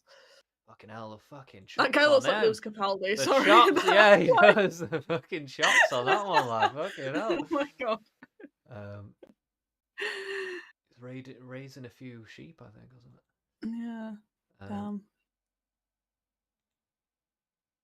Oh. Okay, here we go. Oh, there he is. Oh, here we go. Our Fear the next king. Prime Minister of this shit show is Keir Starmer. You Oh, dear. criticise the Tory. Okay, wait a minute. Improvement of our economy and strengthening the rights. Oh no! Whoa! His original manifesto Okay. in 2019. Which is why I want Scotland to Okay. be like I Denmark thought I or could just Ireland cheekily skip that, or but apparently Sweden it's as a an bit awkward. independent country. And when you look at those countries, they are more prosperous, they're more equal, they're I mean, fairer there are than like skip Scotland 20 and the seconds United ahead Kingdom. buttons And over that like the implies that I play think button and people in that. Scotland are JT in the chat is asking, is this the one they barred him from? I don't know if they barred him from this or not, but they might have purposefully not invited him. I don't know, but I don't know if he was actually barred. Yeah, no, yeah, I don't know about that. There was some noises that we heard earlier, though. It sounded like almost there was maybe some kind of protest going on outside. There could have been some reform voters out there doing a bit of like, Nigel should have been on this Maybe. or something, outside. Yeah, I don't know what yeah. that commotion was, but we could hear No. something earlier. 100%. Yeah, definitely. Yeah. attracted to and want to make sure happens for our country. Okay. John Sweeney, that's your half hour. You've answered Here we most of go. the questions, I think. Maybe not all, I wouldn't say. But can you please thank John Sweeney? Mr. Well, it's what we Sweeney. watched. Not bad, apart from the referendum bit. All right, here we go. Okay, we're halfway through. Before we welcome Keir Starmer, I just got to quickly tell you what is happening next week. So on Monday, there'll be a Question Time Leader special from Wales with Plaid Cymru leader Rhyn ap Iorwerth. That's on BBC One Wales, the news channel on iPlayer, 7 o'clock. Then, next Thursday, we've got the normal Question Time with the panel, desk and chairs from Birmingham. And we're particularly looking for first-time voters in that audience. So if that's you, go to the website and apply. And then finally, the following night, also in Birmingham, actually, you cannot move for Question Time next week. The following night in Birmingham, we have yet another Question Time special, much like tonight, but it will be with the Green Party co-leader Adrian Ramsey and Reform UK's leader Nigel Farage. Oh, that'll be a spicy Right, one. well, there we That'll be a go. spicy There's one. our answer. Yeah, So okay. if you want to be, well, sort of interesting noises from the audience here. If you want to be in that audience, go to the website as well. Okay, that's it. All about Question Time. Next week, back to tonight. On to our next guest. Would you please welcome the leader of the Labour Party, Sir Keir Starmer. Our next Prime Minister. Boo! I mean, I don't really hate him like other people hate him, but I don't know. I don't love him either, but I He don't really just. hate him, though. I'm still convinced that his whole leadership's a bit like Joe Biden, Kamala Harris, in that Rayner's bloody pulling the strings behind the behind the scenes. That it's not actually him doing a lot of the thinking. Yeah, it's She Tony has too Blair, much of it. Yeah, literally. the Dark Lord, Tony Blair, Yeah. pulling all the strings, bringing back Blairism. Hey, things can only get better, right? So, I think it could be Not good. with Blairism. It could be Bring back- good. It could actually be good. Blair ran a surplus. Nobody ever talks about that, but Blair ran a surplus on the economy. Oh, really? He did. He actually did. He actually did. Wow. For like a couple of years, I'm pretty sure. Wow. But yeah, I think that's probably like the only time in our entire And then life. he led us into an illegal war. Yeah, great. I mean, yeah, there's some issues there, but Good to see you. Thank you very much. Thank you. Oh, here we go. Okie dokie. Well, let me just remind you of the sort of general rules. Keir Starmer, we're very pleased to have you here. Thank you for having me. Your job is obviously I hate to his voice as answer well. the question. yeah, he's got that That substitute. nasally fucking. He's got the voice as well. substitute teacher that nobody respects kind of vibe. That you know what I is mean? so good. Yeah, it's been on the tip of my tongue for so long. Like, why does he feel so familiar? That's why. Yeah, 100%. When you get a lesson with him, it's just mayhem. No lesson. Like there's no way you're getting a real lesson. Literally. Then they bring in. Yeah, no, never mind. You can play it. Really brief, if you would, and if you don't, clearly my job here is to keep you to the point. So let's kick off with our first one, which is from Emma fucking kick off, guys. Mitchell. Good evening, Sir Keir. You criticised the Tory manifesto as Jeremy Corbyn-like. Anything you want can go in it, nothing is costed. Why did you back his original manifesto in 2019? I love this then? point so much. Yeah. In 2019, I campaigned for the Labour Party, as I've always campaigned for the Labour Party. I wanted good colleagues to be returned to Parliament. I knew we had a job and a half to do as a Labour Party because I didn't think we were going to win that election. Afterwards, because we got the worst result since 1935, the electorate clearly gave their verdict to us, and we did a lot of work on how we needed to change the party. And that started with what went wrong. And in all the analysis we did, people said they quite liked some of what was in our manifesto, but they thought there was too much, and they wanted to see something which was fully costed and fully funded. And that's why my manifesto going forward to this election is fully costed, fully funded. Everything that we say we're going to do, we say how much it's going to be, and where the money is coming from. I mean, I haven't read the manifestos yet, and Neither have I. I'm thinking of doing a stream where I go over some of them. I was So thinking of doing the same. Maybe we yeah, should do it together. yeah, I yeah, don't we know. can, yeah, we can do that if you want. Yeah.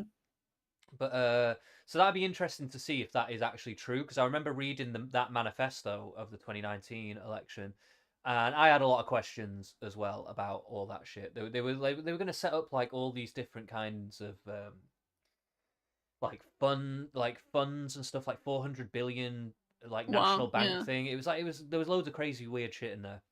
Yeah. And like, but the one thing that's kind of getting my hackles up a little bit here is he's repeating the exact same phrases of what they said for that manifesto. When they were doing that manifesto, they were all saying it's fully costed, it's fully fully paid for. They were saying that, and now Yeah. he's repeating that same mantra now Yeah, for this yeah. one. Which, to be fair, has been his whole thing. Like since he became leader, was just like repeat kind of what the Tories say, but change it a bit so it makes it sound like it's ours. He's had no proper like stance or plan on pretty much anything. I don't know about that. No, I'll no, push back on that. I think they have. Okay. Like he's done like a lot. He's spoken a lot about energy independence, which I haven't heard the Tories talk about. And I think he has like I wouldn't say he's literally just the Tories, but like, you know, the Labour version. I think there is some interesting ideas like a national energy service, all this kind of stuff. There is like bits and pieces that Yeah. I think are interesting. Whether he can actually pull them off or not is another question. Well, But yeah. but I do think that like they are somewhat set apart.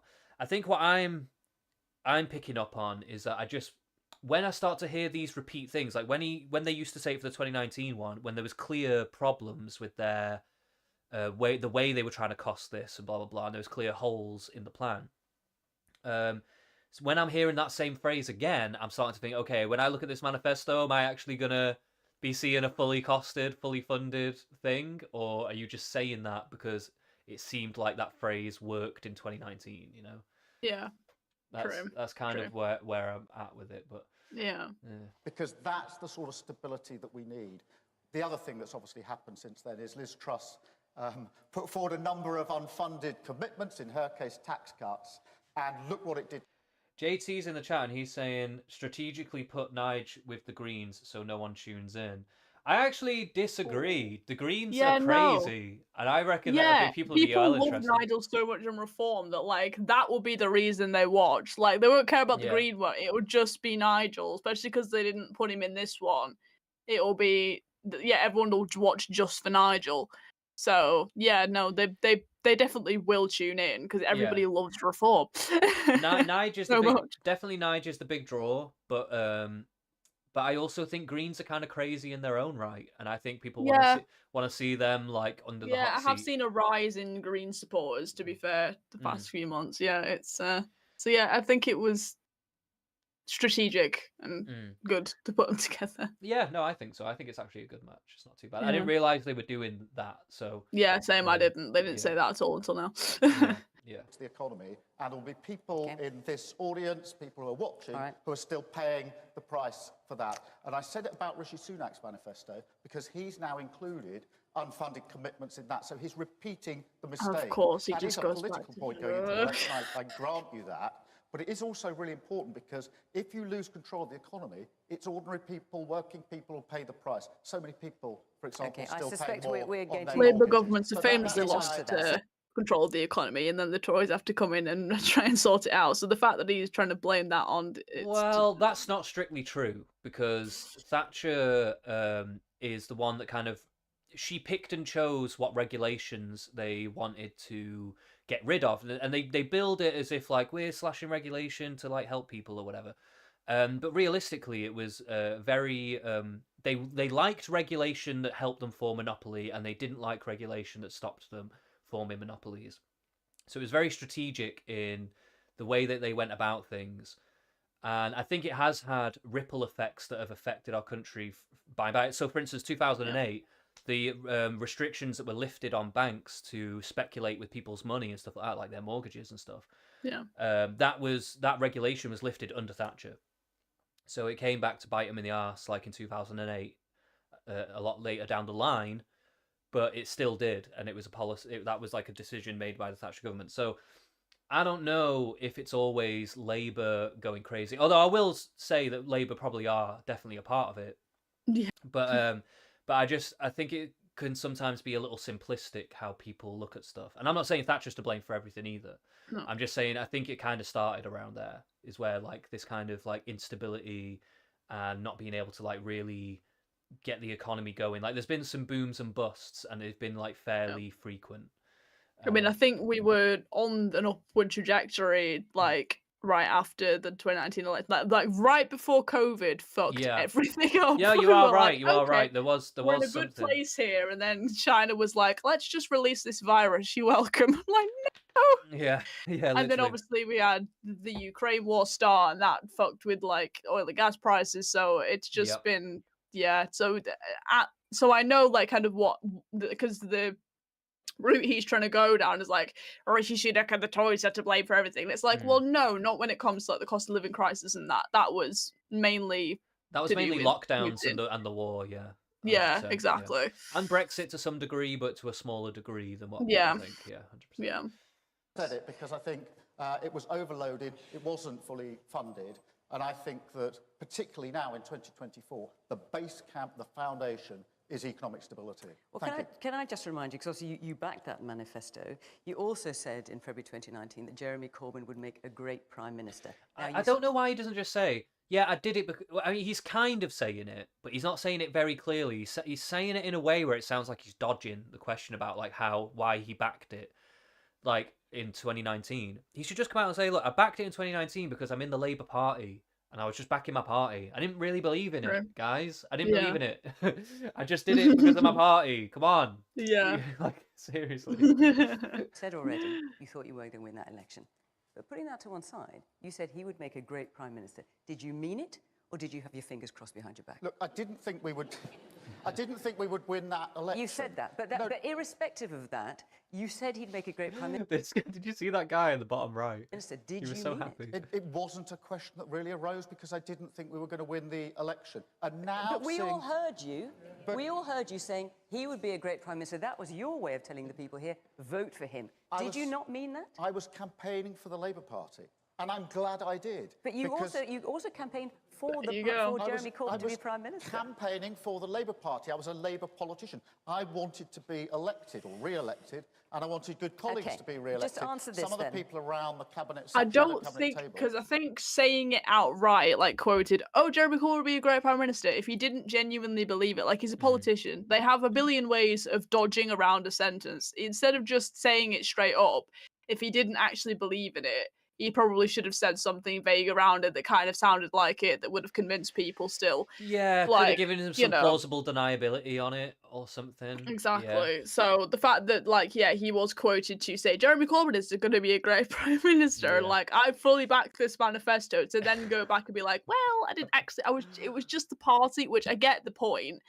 But, be a politician, dodge around it. You do it all the time. Just, you could have done it back then instead of being like, yes, guys, let's go, When you put it like that, it's like, it's not fully convincing. It's hard to know what his real stance is, but like, exactly. it's not very convincing. Either side now. From what he's saying, either side, whether he backed it or not, either way on this particular talking point, it's really hard to take him seriously either way, I think, at this point.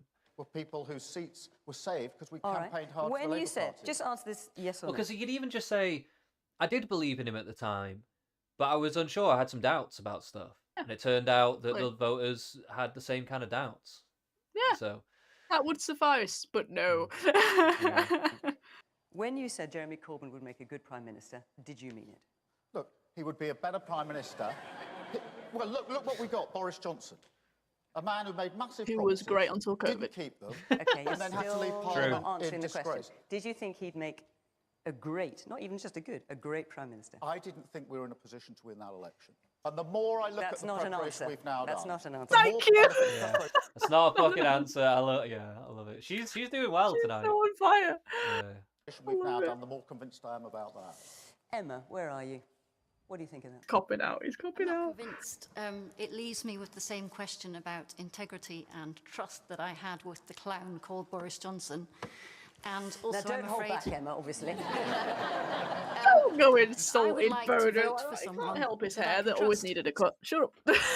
Yeah. I liked his So hair. you're undecided at the moment. Yes, I am. Iconic. And Yes, I am. has what you've heard from Keir Starmer persuaded you at all?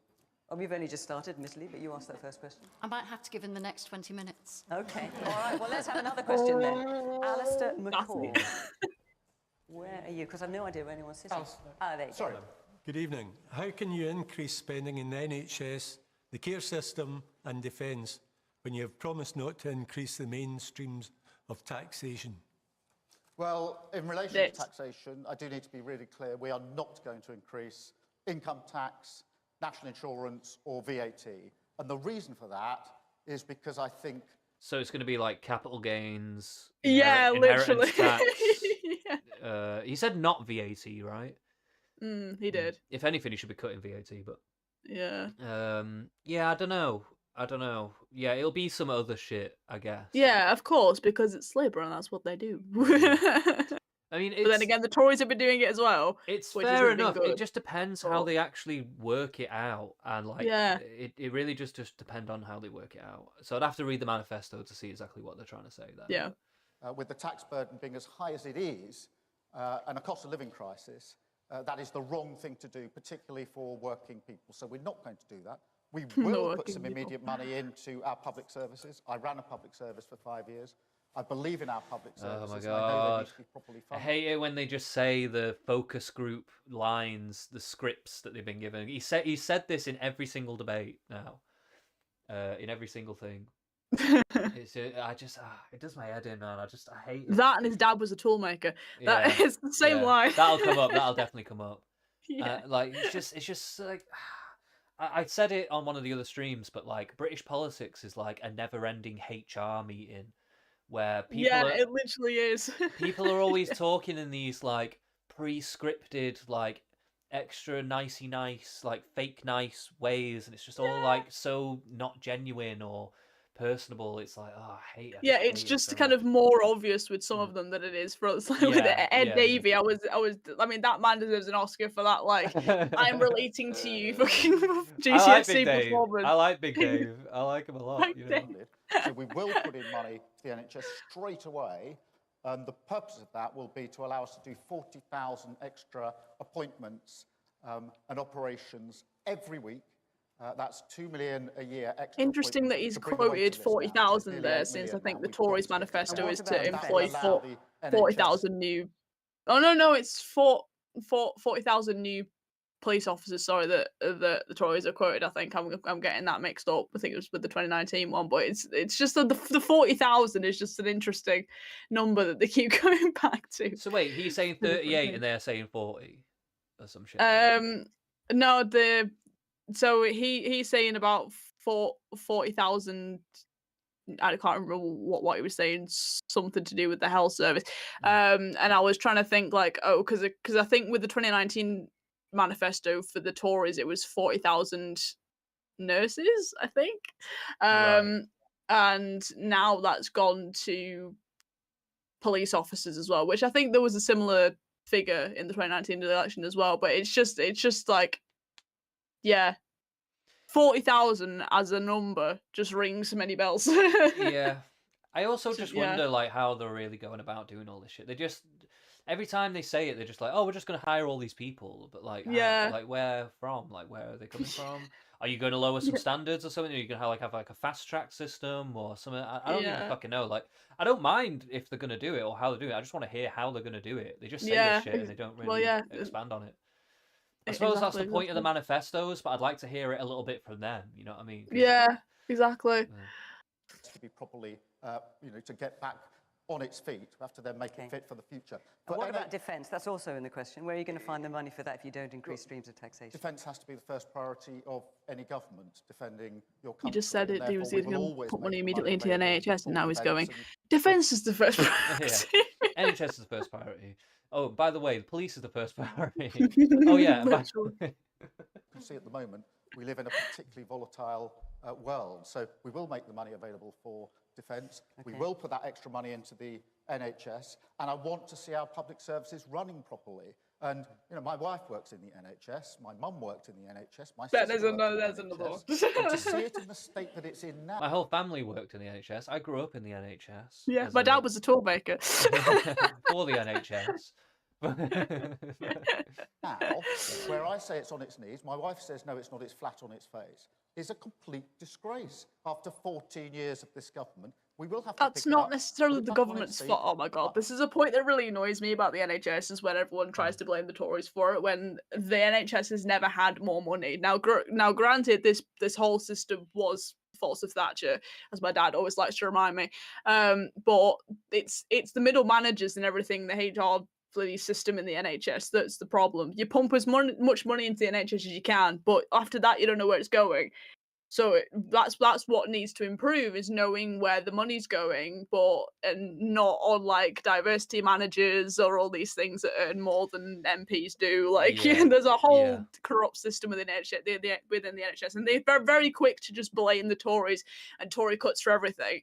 But we've been pumping billions and billions into it like every year that basically they've been in government. So it's not actually the fault of. I mean, it is kind of, but since that was set up, it's then the fault of the managers within the NHS not being able to be kept accountable for what they've been doing with it. So yeah, it really annoys me when they just go quick to blame the Tories for everything, and it's like, well, actually, not really. Yeah, wasn't that the point of what was his name? Dominic Cummings? Wasn't that his whole thing? He was meant to be coming in and getting rid of all this middle management stuff, but I don't know if they actually ended up really doing much of any I don't think he did. I think he just, because he got so swept up with all like the COVID scandals and everything, I think that's just the reason why we know him, basically. It's just all the lockdown stuff. But yeah, no, I agree with that. I think like overall there needs to be a big overhaul of how the money is actually spent itself. Yeah. Like exactly. 100%, yeah. And I think there is a lot of issues there that it's not really being fully addressed by most of them. In fact, I think Nigel's one of the only ones that's actually said anything about it. Yeah, so, exactly. You know. Also do something else, reform, to make sure that it's fit for the future.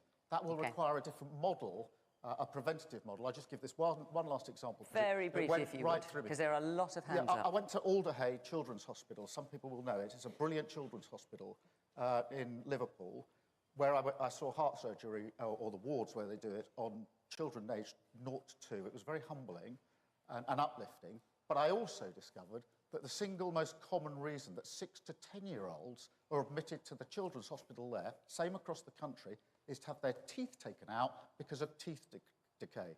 That is a complete and utter disgrace. So we need to move the model and change the model for the NHS as well. Thank you. I'm going to take some more. Can I? Stop dentists going private. Well, that's one thing, but also stop eating sweets, guys. Yeah. Brush your fucking teeth. Stop the sugar. Yeah. No prime. Get rid of prime. Yeah, Jesus Christ. Well, just so that we can see you more clearly for the viewers at home. It's like that box inside the pitch it's in not football, that. isn't it? It's well, you'd know, because obviously you play a lot of football, but you're just better lit there. So yes, person at the back in the pink top, yeah. At the moment, tensions with Europe are at an all-time sort of high. With more and more right-wing governments in Europe, how are you going to negotiate that and make sure we have a safe relationship? With Europe, look, I'm worried about some of the tendencies across Europe, because I'm obviously leading a progressive party, and I think that the answers to the problems we face globally, whether that's climate, whether that's... When's he going to start mewing? That's the question. Conflict, whether it's extreme poverty, getting our economy going, are progressive answers to that. Now, I will have to work, if I'm elected into government, with all leaders across Europe, but I will always make that progressive argument. But in the end, you have to stabilise your economy, You have to get investment in to make sure that we get the jobs of the future. We have We're to going to take end our up back in climate the EU. obligations That's what he's seriously, saying. and He's not going see to them as slowly a sort of edge his way challenge that we back don't in. They do want something to do with getting back into the single market or some shit like that. Yeah, which I'm just like, no. I don't know. I don't really know exactly what the point is because like we already adhere to most of the standards anyway, and I don't really. Not It seems like a buddying pointless up with endeavor. the European people. It's like, okay, be civil with them, but at the same time, they screwed us over quite a lot. We don't need to be that kind to them, you know.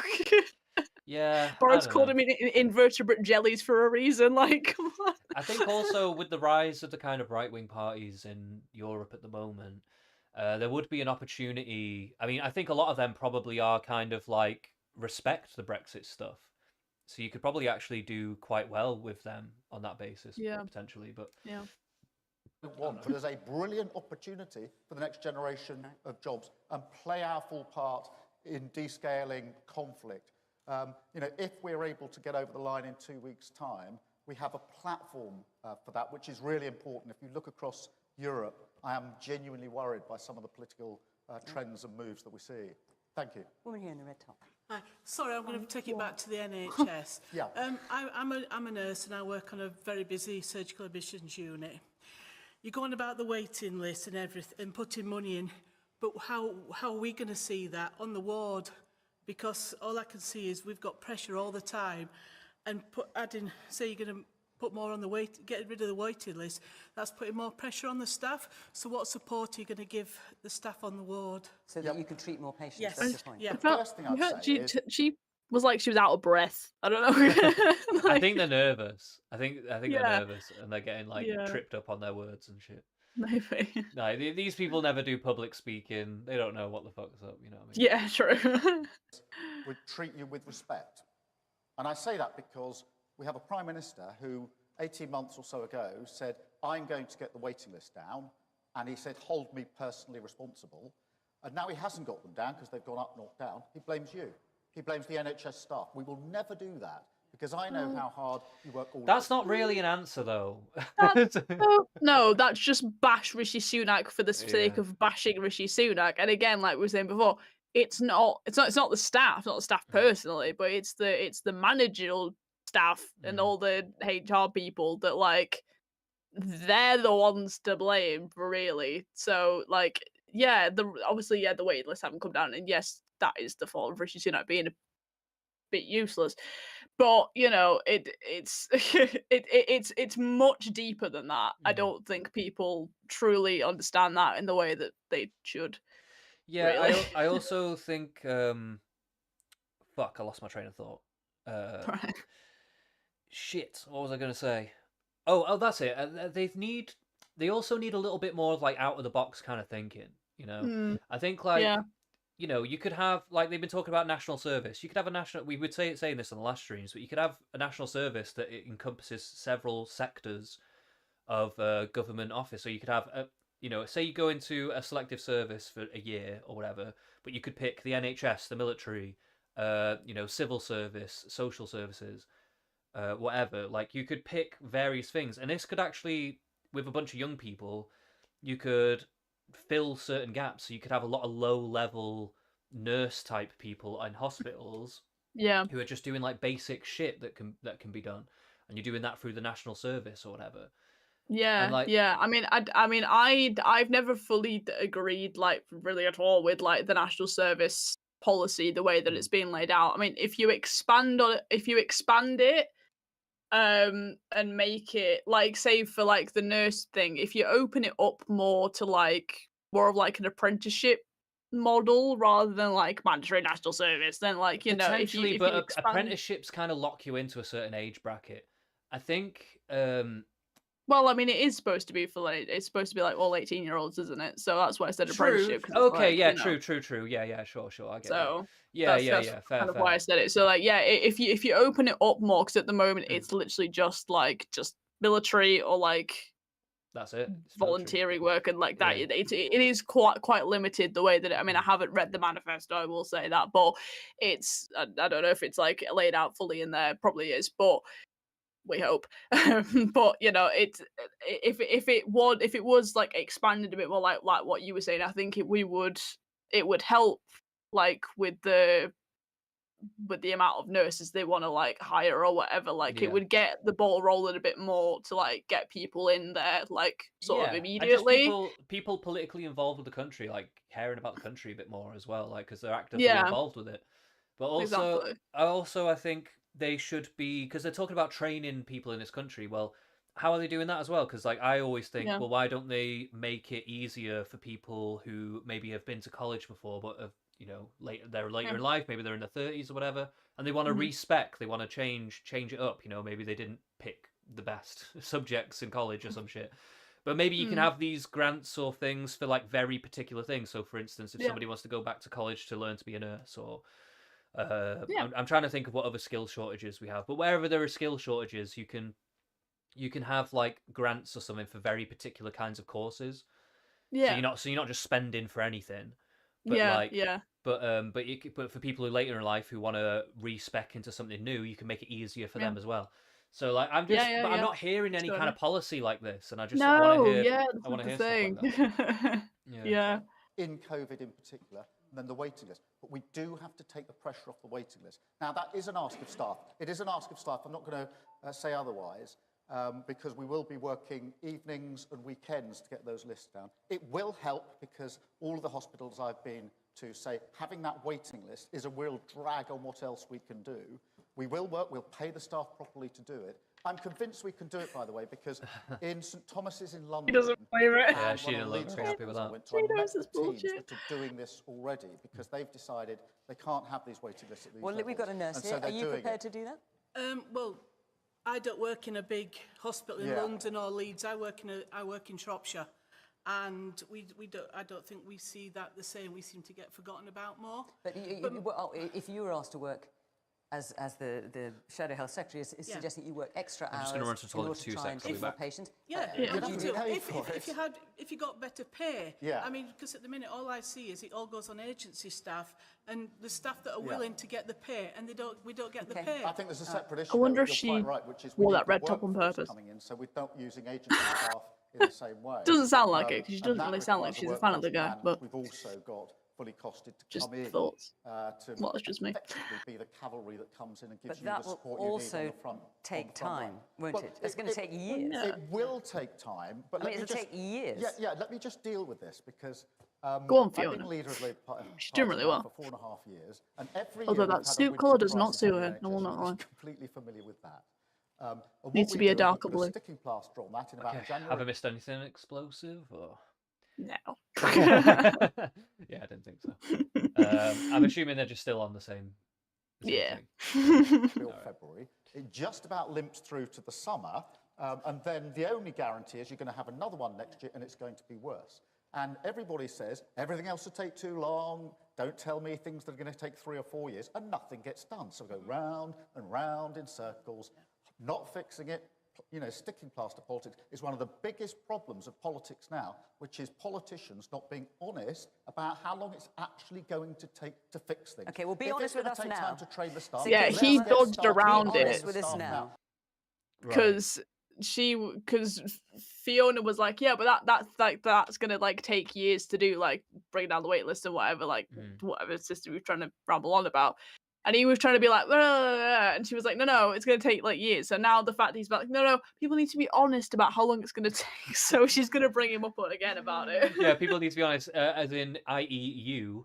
Yeah, to be honest yeah, about it. literally. Put it off. We know how bad waiting lists are.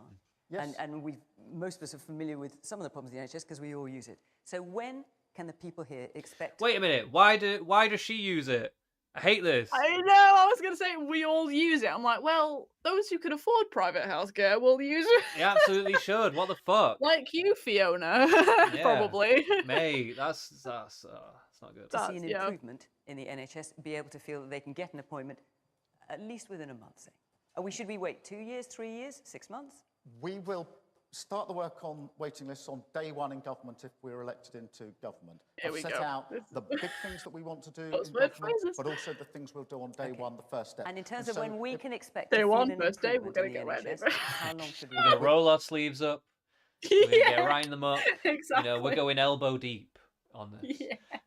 We'll get those operations going as quickly as we can with the staff. We've got the models from the London Hospital, the Leeds Hospital. We're asking those teams to go around the country to talk to other hospitals, maybe the one that you work in, say, this is how we've done it. This is what we would recommend. Now, Okay, however but so long for that example, takes, you're but saying, we will well, get how that. long We will will it take? make a start on that absolutely straight away. You've made that everybody clear. here will either be on a waiting list or know somebody who's on a waiting list. It's incredibly discomforting, and it means people aren't able to go to work. So and just that's to- not He put his helping the hands on his economy. hips when he You're said making that, a- like he was actually getting back pain. What? Just answering these Very questions. discomforting, and I'm feeling uncomfortable right now. Right, this very second, actually. Oh my god. Neil, and I'm having a spell. We all hear it and understand it to be realistic about how long things take. So your pledge is to get waiting lists down. When can we expect waiting lists to come down to a reasonable level? It will How long, we Keir? will be able to do 2 million a year on this model. That means that over the course of the Parliament, we'll get it down and clear the backlog completely. By the end of the Parliament, that's your pledge. Yeah, but hear me out. That's This is our 5 difficult. years. big That's 5 ambition. years then, isn't it? Yeah. Right. Okay. That also, that's a very big ambition. 2 million a year. How? How? From a very quick, yeah, like because at first he's saying it's going to take a while for us to get those people in and train people up and blah blah blah. Yeah. But we're and going to now do he's it in pulled 5 years. 2 million out of his ass. Like, Yeah. I don't know. That's a bit. We did it last time we were in power. The Labour government then said, because the waiting list, you've all probably seen those charts where the waiting lists are through the roof when the Tories come out of government. We then bring them down. and the tragedy is Also, they've gone Labour back spent up. So we did lot it. more on the NHS than you are pledging. I haven't we got seen the just waiting yet. list fee. Say that again. Sorry. I was like, I haven't seen any charts like that, Starmer. I don't know where you're playing that. Yeah, I haven't seen them either, but I mean, No. I'm willing to take that on face value, to be honest. But Yeah. but I haven't seen them either. No. Lowest ever level and the highest possible satisfaction in the NHS. And I'm really proud that we did it. And if we were still there, we wouldn't be in the problem we are in this country. Let me take another question. Woman here. That's a big statement. With all of the backtracking on policies from Labour, especially around education and education fees for higher education, why should anybody believe that you'll produce a stable and trustworthy government? She also goes to the Thank you uni. for the question on the Yeah, I agree. Probably. glad She's another uni it's girl. because- Well, it's not just about tuition fees. Hang on a minute. said It's education about fees. yes, but you're Wait. talking about U-turns generally, aren't Just you? generally, you Okay, haven't so looked to the scrapping the policies. two-child benefit cap. There's a load of You're young going to scrap people sat tuition on that fees. You're road. going to nationalise mail, rail, energy, and water services. You're going to have 28 Yeah, they're like a little gang, aren't they? Look at They them. are. Like, let's go roast them, guys. billion a year for They green look so industry. I could serious go on. as I don't need to. Yeah, so It's about more than just education. Yeah, so let me address it straight on. Tuition fees. Very expensive for students. He said that like it was a question. Yeah, they are kind of expensive, aren't they? I don't know. I'm not sure. Even though you'll barely pay them back with the way that the current percentages are. Yeah. No, it's fine. This whole thing about oh, it's too expensive, bullshit. It's not. You'll barely see it. I mean, yeah, okay, there is a debt to your name, but most people, and it gets written off after 30 years. So it's always been a bit of a pathetic excuse in my mind. Yeah, I don't know. To me, the whole student thing is really stupid. They should probably just go Yeah. back to how it was, to be honest, before they introduced all that stuff. But at the end of the day, I'm not going to cry about it if they don't. I don't think it's the hugest issue ever. Well, students come out with a huge debt around their neck. And 5 years ago, I said we should get rid of them. Now, 5 years down the line, the economy's been very badly damaged. We don't have the money to do everything we want to do. We do need to And that change was the tuition COVID fees. and Putin's But I fault. had a choice to make, which was of the available money, do I use it for getting rid of tuition fees, which would help students, I accept that because I know how hard it is, or do I use that money to get our waiting list down? That's a political decision that I took. I'm not going to do the tuition fees abolition because I want to put that money to get our NHS back on its feet. That is my decision. There It's we a go. political decision. I I accept actually appreciate a very clear answer, to be fair. I actually appreciate Yeah, it. no, I'm actually proud that he said that outright, straight to the point, for once. Mm. She was not happy about it. No, She went, doesn't seem very... well, yeah. I don't need the NHS. I'm young and healthy. I don't even need the NHS. It's different to the position I put forward 5 years ago when the damage hadn't been done to the economy, but that's the position because I don't think until we get those waiting lists down, we can afford to do the tuition fees as well, so we had to make a choice about it, and it's a straight choice. And I'm saying this. Oh, she's got a question. She's like, if what you to have think another point, that please? waiting lists down is more important than getting rid of tuition fees, if that's the right choice, then you'll go along with me. If you Okay, we've got Aboyan Shibioyo. I don't know how you say that name, mate. Okay. Is this a leftist channel? One can never be too sure. We're not a leftist No. channel, no. No, we're not. Just because we're watching the BBC doesn't actually mean anything, guys. Come on. Yeah. Okay. Chill out, guys. Not a leftist Yeah. channel. say no, I'd rather the waiting list stayed where they were. Bad luck to all the people on a waiting list, but at least students aren't paying fees. That's a different choice, not the one I would take. The other example that you put to me is nationalising energy. When we had the energy crisis 2 years ago, when everybody's prices went through the roof, both at home and in their businesses, I asked my team to mock up what the options were. One option was nationalising energy. That would have cost tens of billions of pounds. Like it's fucking, what's that movie where they do a heist on the casino? Fuck. Ocean's 11, like it's Ocean's 11 or some shit. Getting the team together, you know, we were going to cook up some options. To be fair, like the national energy thing might not be the worst thing in the world. I actually am interested to see what he's got to say about this.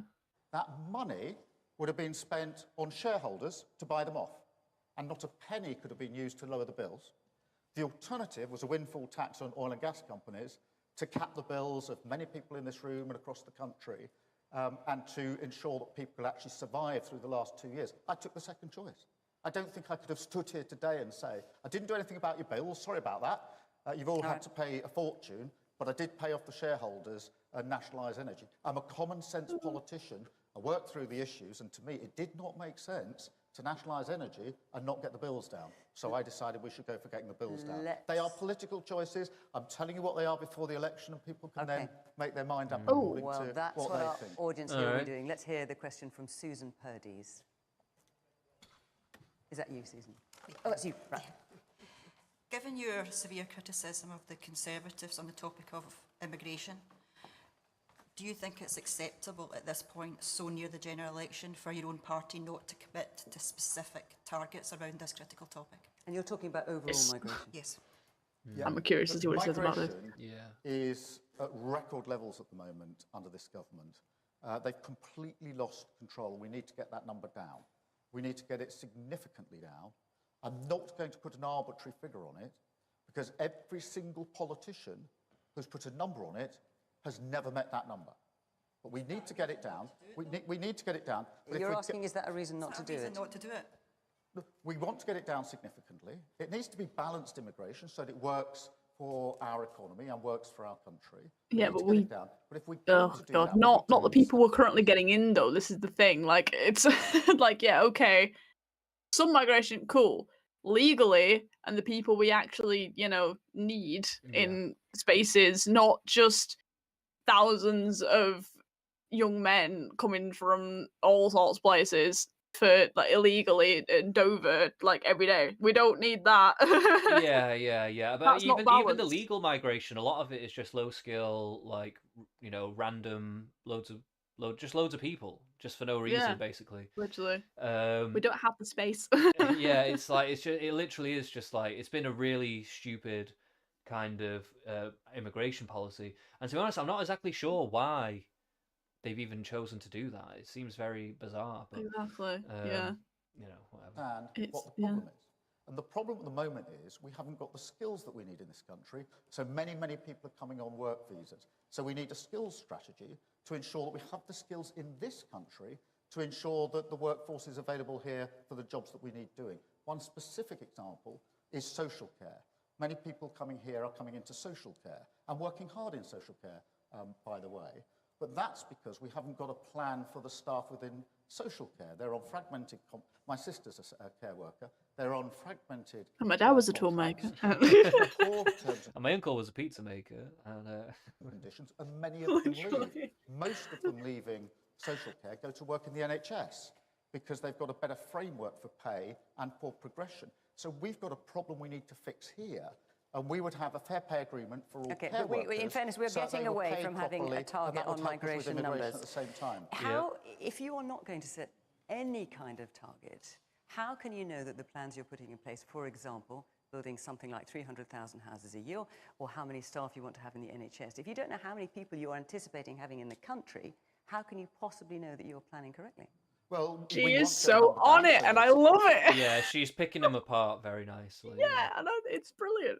If that number is coming You've down. made that point, but if you have literally no idea, or not that you're going to share with us anyway, of how many people you think is a sensible number to have coming into the country and staying here, invited in on visa, whatever it might be, how can you possibly plan for our public services? Well, we've got a plan for our social care workforce with a fair pay agreement so that we retain the good people we've got working in care. We've got a plan for construction, for example, to build those houses. But how do you know it'll be the right number of houses if you don't know how many people will live here? Well, we need 1.5 million houses because too many people are waiting for a house that they want to live in. The dream of home ownership is real for so many people. They want to own their own home. But like they want 1.5 million homes, but is that to house the like nearly 2 million people that have come in the country in the past Also, like 3 also years? the girl with the red lipstick, she's angrily putting her hand up again. I really want to. She's ready Like, for it. I have another point. Yeah. Let me do this. They're Let ready me have my for it. moment again. Let's go. The girls are out in force today. Literally the whole For room. somebody to get on the housing ladder is 36 or Ladder. 37. It is impossible, or near on Stumbling. impossible, for young people to get their first home. We have to build more houses.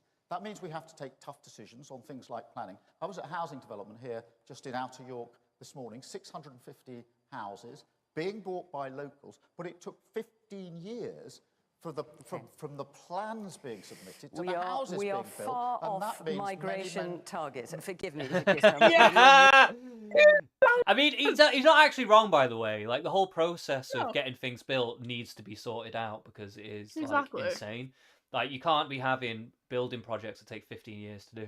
Exactly. But, yeah, so that is a yeah. good point to bring up, but Yeah. he is fully trying to dodge this Literally. immigration question. It's Fiona's insane. like, but this is about migration. Get back to migration. Yeah, he's like fully like he's moonwalking back from it. Like it's just Well off the target now. Let's get. I appreciate you've got the message you want to put out, but we also need to actually directly answer the questions why is being he put by like- the audience.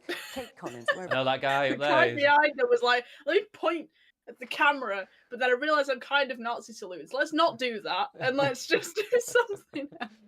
Yeah, no. it's- Hi, Keir. 3 years ago, you criticised your MP, Rosie Duffield, for saying only women have a cervix. You recently backtracked on this. What do you believe now, and how do we know that you will stick to your not this. views? Stop So this. Rosie Not Duffield this. said Anything in but this. A little bit of turf rhetoric coming in now. For God's sake. I was hoping we would get through this debate without somebody going, can you say what a woman is? Shut up. Just shush. Just stop it. To be fair, like I think some people are somewhat worried about this, just because you know, at the end of the day, if there is policy down the line that does like interfere with women's rights to single-sex spaces and stuff like that, it can be a sticking point. To me, it's not a very big issue in this particular election. No, Like, the one like the one trans person I know is probably the most down to earth, like sensible person ever. They're not. I mean, obviously, yes, there is this one time I'll rant about the trans thing. I always tend to talk about my own channel, but it's like obviously, yes, there have been cases of people trying to use the trans card to like attack women, which fair enough needs to be something that needs to be addressed, but just regular trans folk just want to like go to the bathroom like everyone else. They're not out there to try and invade or whatever. And you get these turfs being like, I don't want any of them anywhere near me, and it's like, what? well, I think it annoys me so much. it's less the trans people themselves and more the activists that are demanding like these kinds of policy, and unfortunately they do get steam and politicians do listen to them, so there has to Yeah. be some kind of opposition to that. True. And so It's just when people get so angry about it, I'm just like, let people live, for the love of God. I've got no problem with trans people existing. I just think it has to be very clear boundaries around it and like what is going to happen and what isn't going to happen. And I Yeah. do think that like some activists are just very selfish, and instead of kind of making compromise. They just keep pushing the envelope, and it's actually hurting trans people in Yeah. the long run. Well, yeah, exactly. I mean, like all issues with that, with that community, there are always going to be extremists who are going to want to fight. Well, you call them and it's like, extremists, but they become the mainstream mouthpiece of the movement. yeah. So I don't know Yeah. if they really are extremists, and a lot of people do just randomly agree with this shit on like a very surface level. So Yeah. like they don't really know why this might be a bad idea or anything like that. Yeah. They're just like, yeah, just let trans women into women's domestic violence shelters. That'll be good. Just for no reason. Like they don't even think about it. Like, you know what I mean? And they don't even consider that there might be a compromise here. Like maybe Yeah. like it's always like black and white. So Yeah, and it is a very complex issue, and people, even when they talk about it in debates and everything, just think like it's a black and white issue of this is this and that is that, when that's just not how the world works, and it needs to have a much deeper thought process behind it, and that's what annoys me when everyone brings it up, because every time someone brings it up in such an angry way, like the Turks will be like, "This is a black and white issue," and yeah. it's annoying. It Yeah, really it's is very annoying. difficult either side, but like Yeah, it really is. But to me, it seems kind of irrelevant to this particular election. I Yeah. don't think it's really a strong. It's not political. Like at the end of the day, it's not a really political issue. It's Yeah, it's it the one just gripe I have. it seems superfluous to the situation. Yeah. Only women have a cervix. You said in response, that's something that shouldn't be said. It's not right. Well, look, on the biology, I agree with what Tony Blair said the other day in relation to men Course having you do. penises and women Your having bestie. vaginas.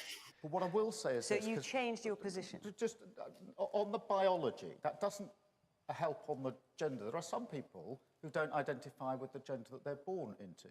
Thank you. And they go through a lot of anxiety and distress. And Yeah. my view in life is to respect and give dignity to everyone, whatever their position.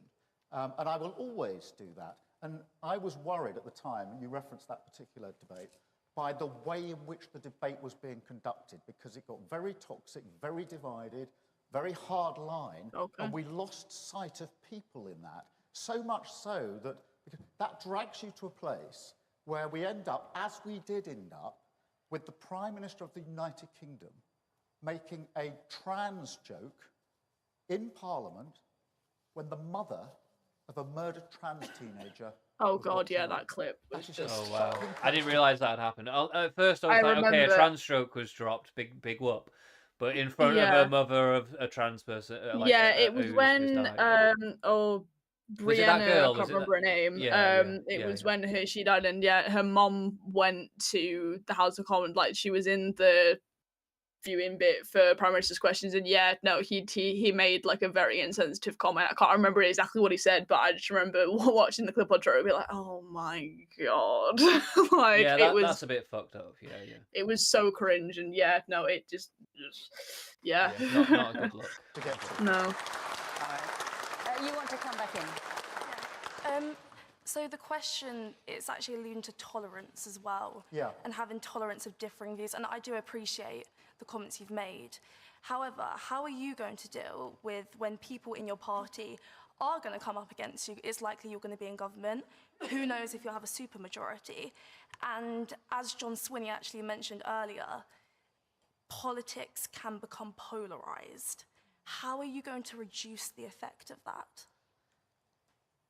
By bringing the country together. I think this is such an important point.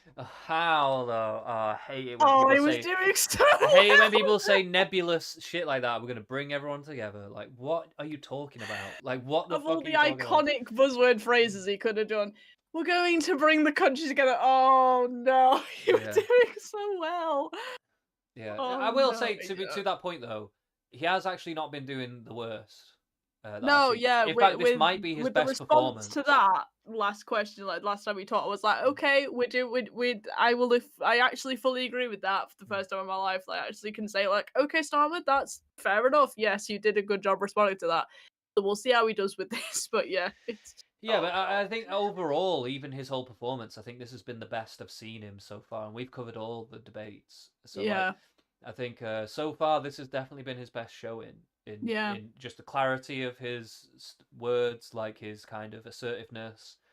I think he has done a little bit of dodgy stuff, but it's not been too much of the dodging. He did a lot more dodging in some of the past debates. So I think he's been doing fairly well actually. To be fair, yeah, he has been pretty solid, yeah. Because politics is about the policies that you put forward at the election, obviously.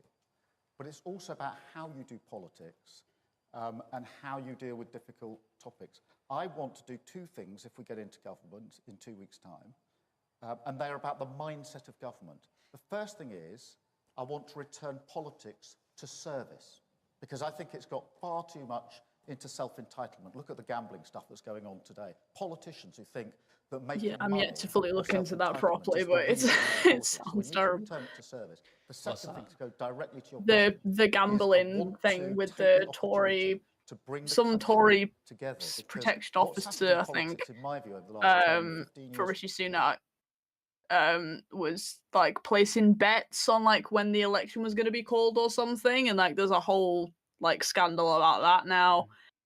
I don't know, some gambling scandal with that. It is nuts. It sounds like is this a real story? And yet it is. It's like what? I don't know. I mean, it sounds like a real story. I just don't care about it. I don't. Yeah, same. But it's been blown up into this massive thing. All right. I mean, maybe there is more to it, but I've not really heard much about it. Yes. It's more and more divided and toxic, and everybody's trying to find the difference between us rather than the points of connection. And Jo Cox, who tragically was murdered, was a good friend of mine. We came into Parliament at the same time. Our children are broadly the same age. What she said in her maiden speech, that we have far more in common than we do which divides us, that is what I carry. That is what I want to have the opportunity, if we get into power in 2 weeks, to implement, so that we're good at this as a country. During the pandemic, people were looking out for each other. Yes, food, medicine, of course, but just the gentle knock on the door. Who led that? of a Boris neighbour. Johnson. Perhaps we didn't know very well to say, are you all right? We're a good country, a reasonable, tolerant country. We're pretty live and let live if we don't go down the politics of division. And I want to stop Apart from if There's they're lots of questions, trans so I'm going to people. take 2 or 3 in a row and then hand over to you. So, man there in the zip-up top. Yeah, that's it. You state in your manifesto that you plan on removing the tax breaks for private schools, but do you not think that this will put further stress on the already strained state system? No, I don't. It's a young Tory. It's the quarter zip for me. That you can spot a young Conservative from miles away. Just that quarter zip gilet, that in that shirt. It's just. Oh, trust me, I know. It's the uniform. It's the absolute uniform. But the thing is that I agree with Keir on this one. I don't think it does. Like, the amount of people going to private school that are going to be priced out of private school going into the state school, that's going to be a tiny number of people. Yeah, it's not really going to put that much strain. Immigration's a bigger strain on the schools than than this exactly, issue is. exactly. So nah, mate, sorry, mate, but Yeah.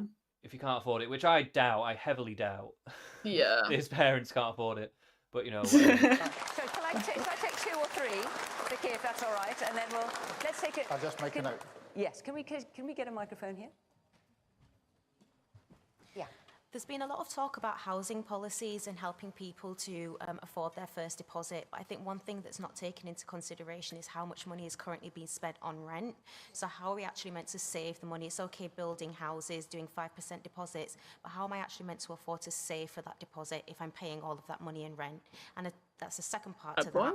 When will your track record for paying rent count towards you being able to then secure a mortgage? Because there's lots of people, I myself, I pay £1,000 in rent each month, but yet I can't afford to get a mortgage.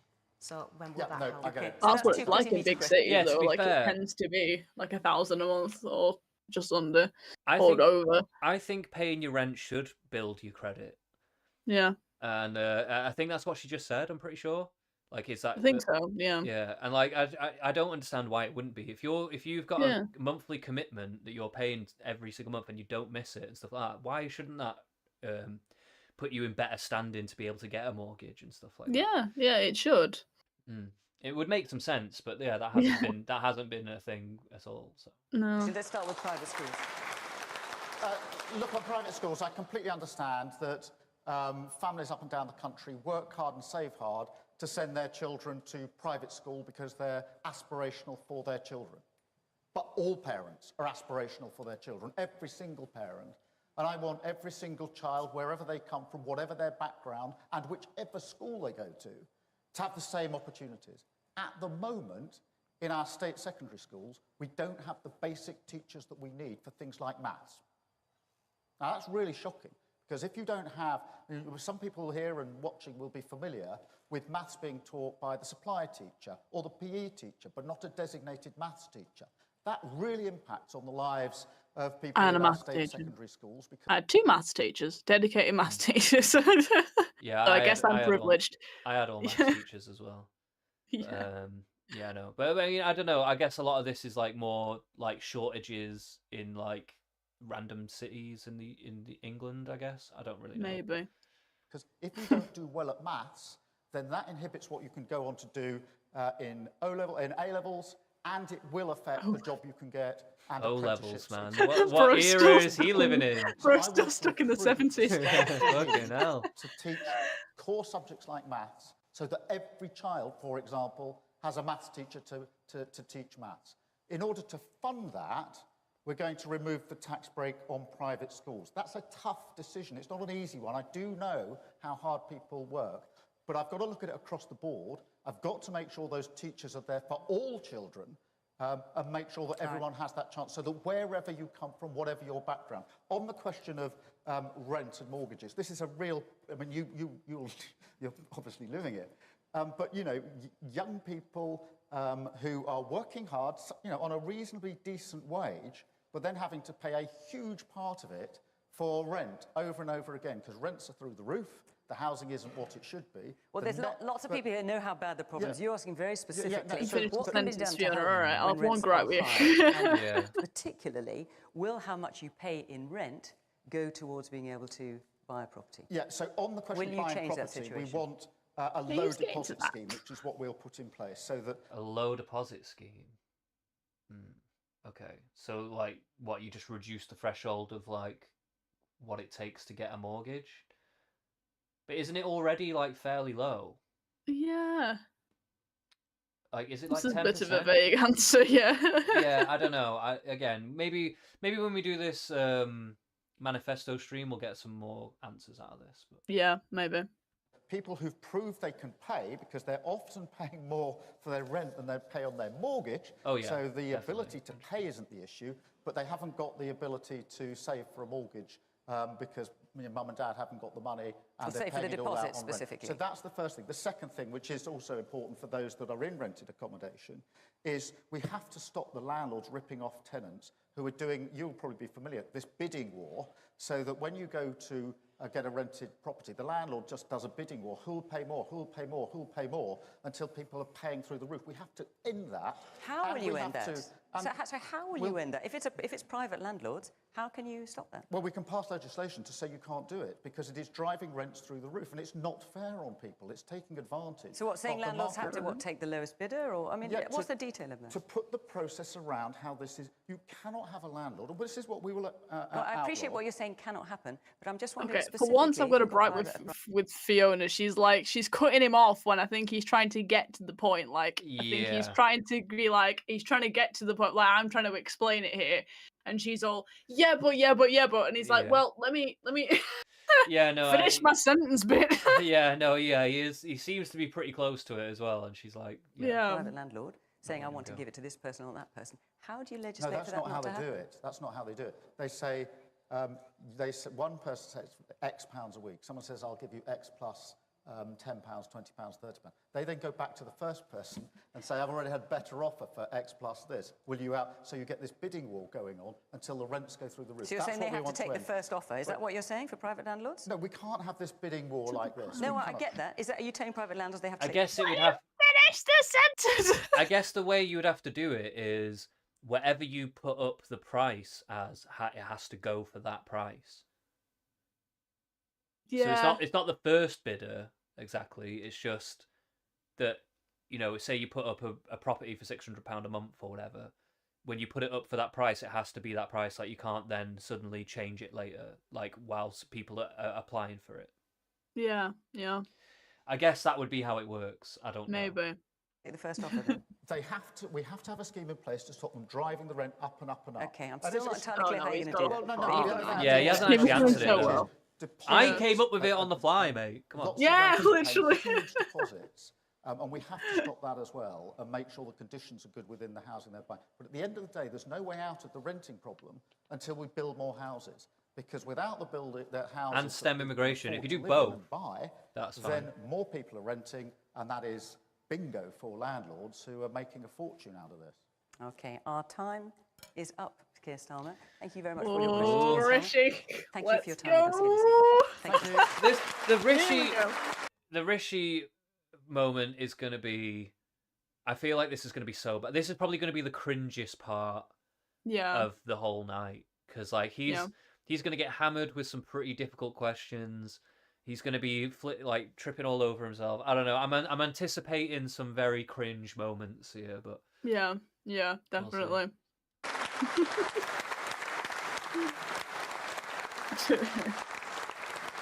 Right. Here we go. Are you still with me at home?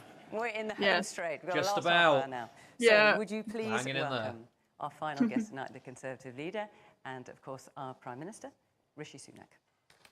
Let's go. Where is he? There he is.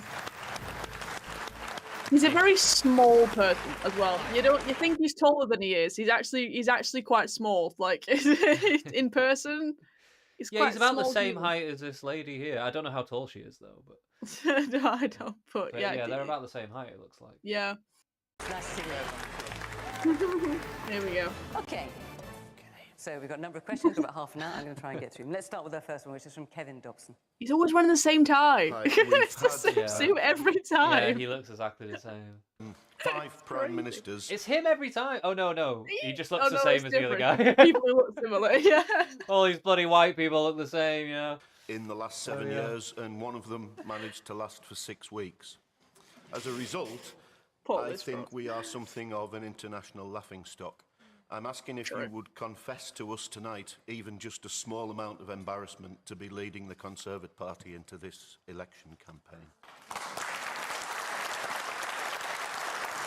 Oh dear. Are you? Lewis So Capaldi's the question really is, going for the it. question is, you're an embarrassment. Do you feel embarrassed by being an embarrassment? Can you answer this question, please? Well, good evening, everyone. Fiona, thank you for inviting me. And Kevin, was that right? Yeah. When I first got this job, I stood on the steps of Downing Street and spoke to all of you as Prime Minister for the first time. And I acknowledged that. I said very clearly that mistakes had been made, and that's why I was standing there in front of you. In fact, you may remember I spent the summer Why before do I that pay £5 a year for this arguing against the fucking policies party? I my don't predecessor know. had suggested were right. I didn't think they were right for the country, and I said so. But what I'd ask you to do is judge me on my 18 months that I've been in office. I came in So with one terrible. primary It's focus not to much bring better, mate, financial you know what I mean? stability Say after the that. difficult few years that we've had.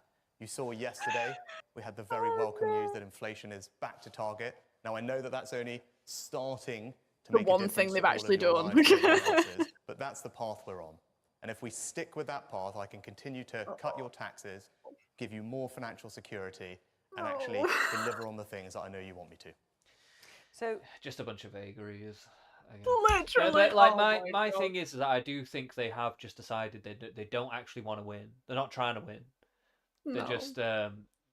They're just giving like very basic bullshit answer, like basic bitch answers to everything. And they know they're going to lose, and they're just trying to Yeah. like manage their perception Literally. as they leave. Yeah, I think Yeah. that's pretty much it. He knows. They're taking the loot and they're running. That's what it is.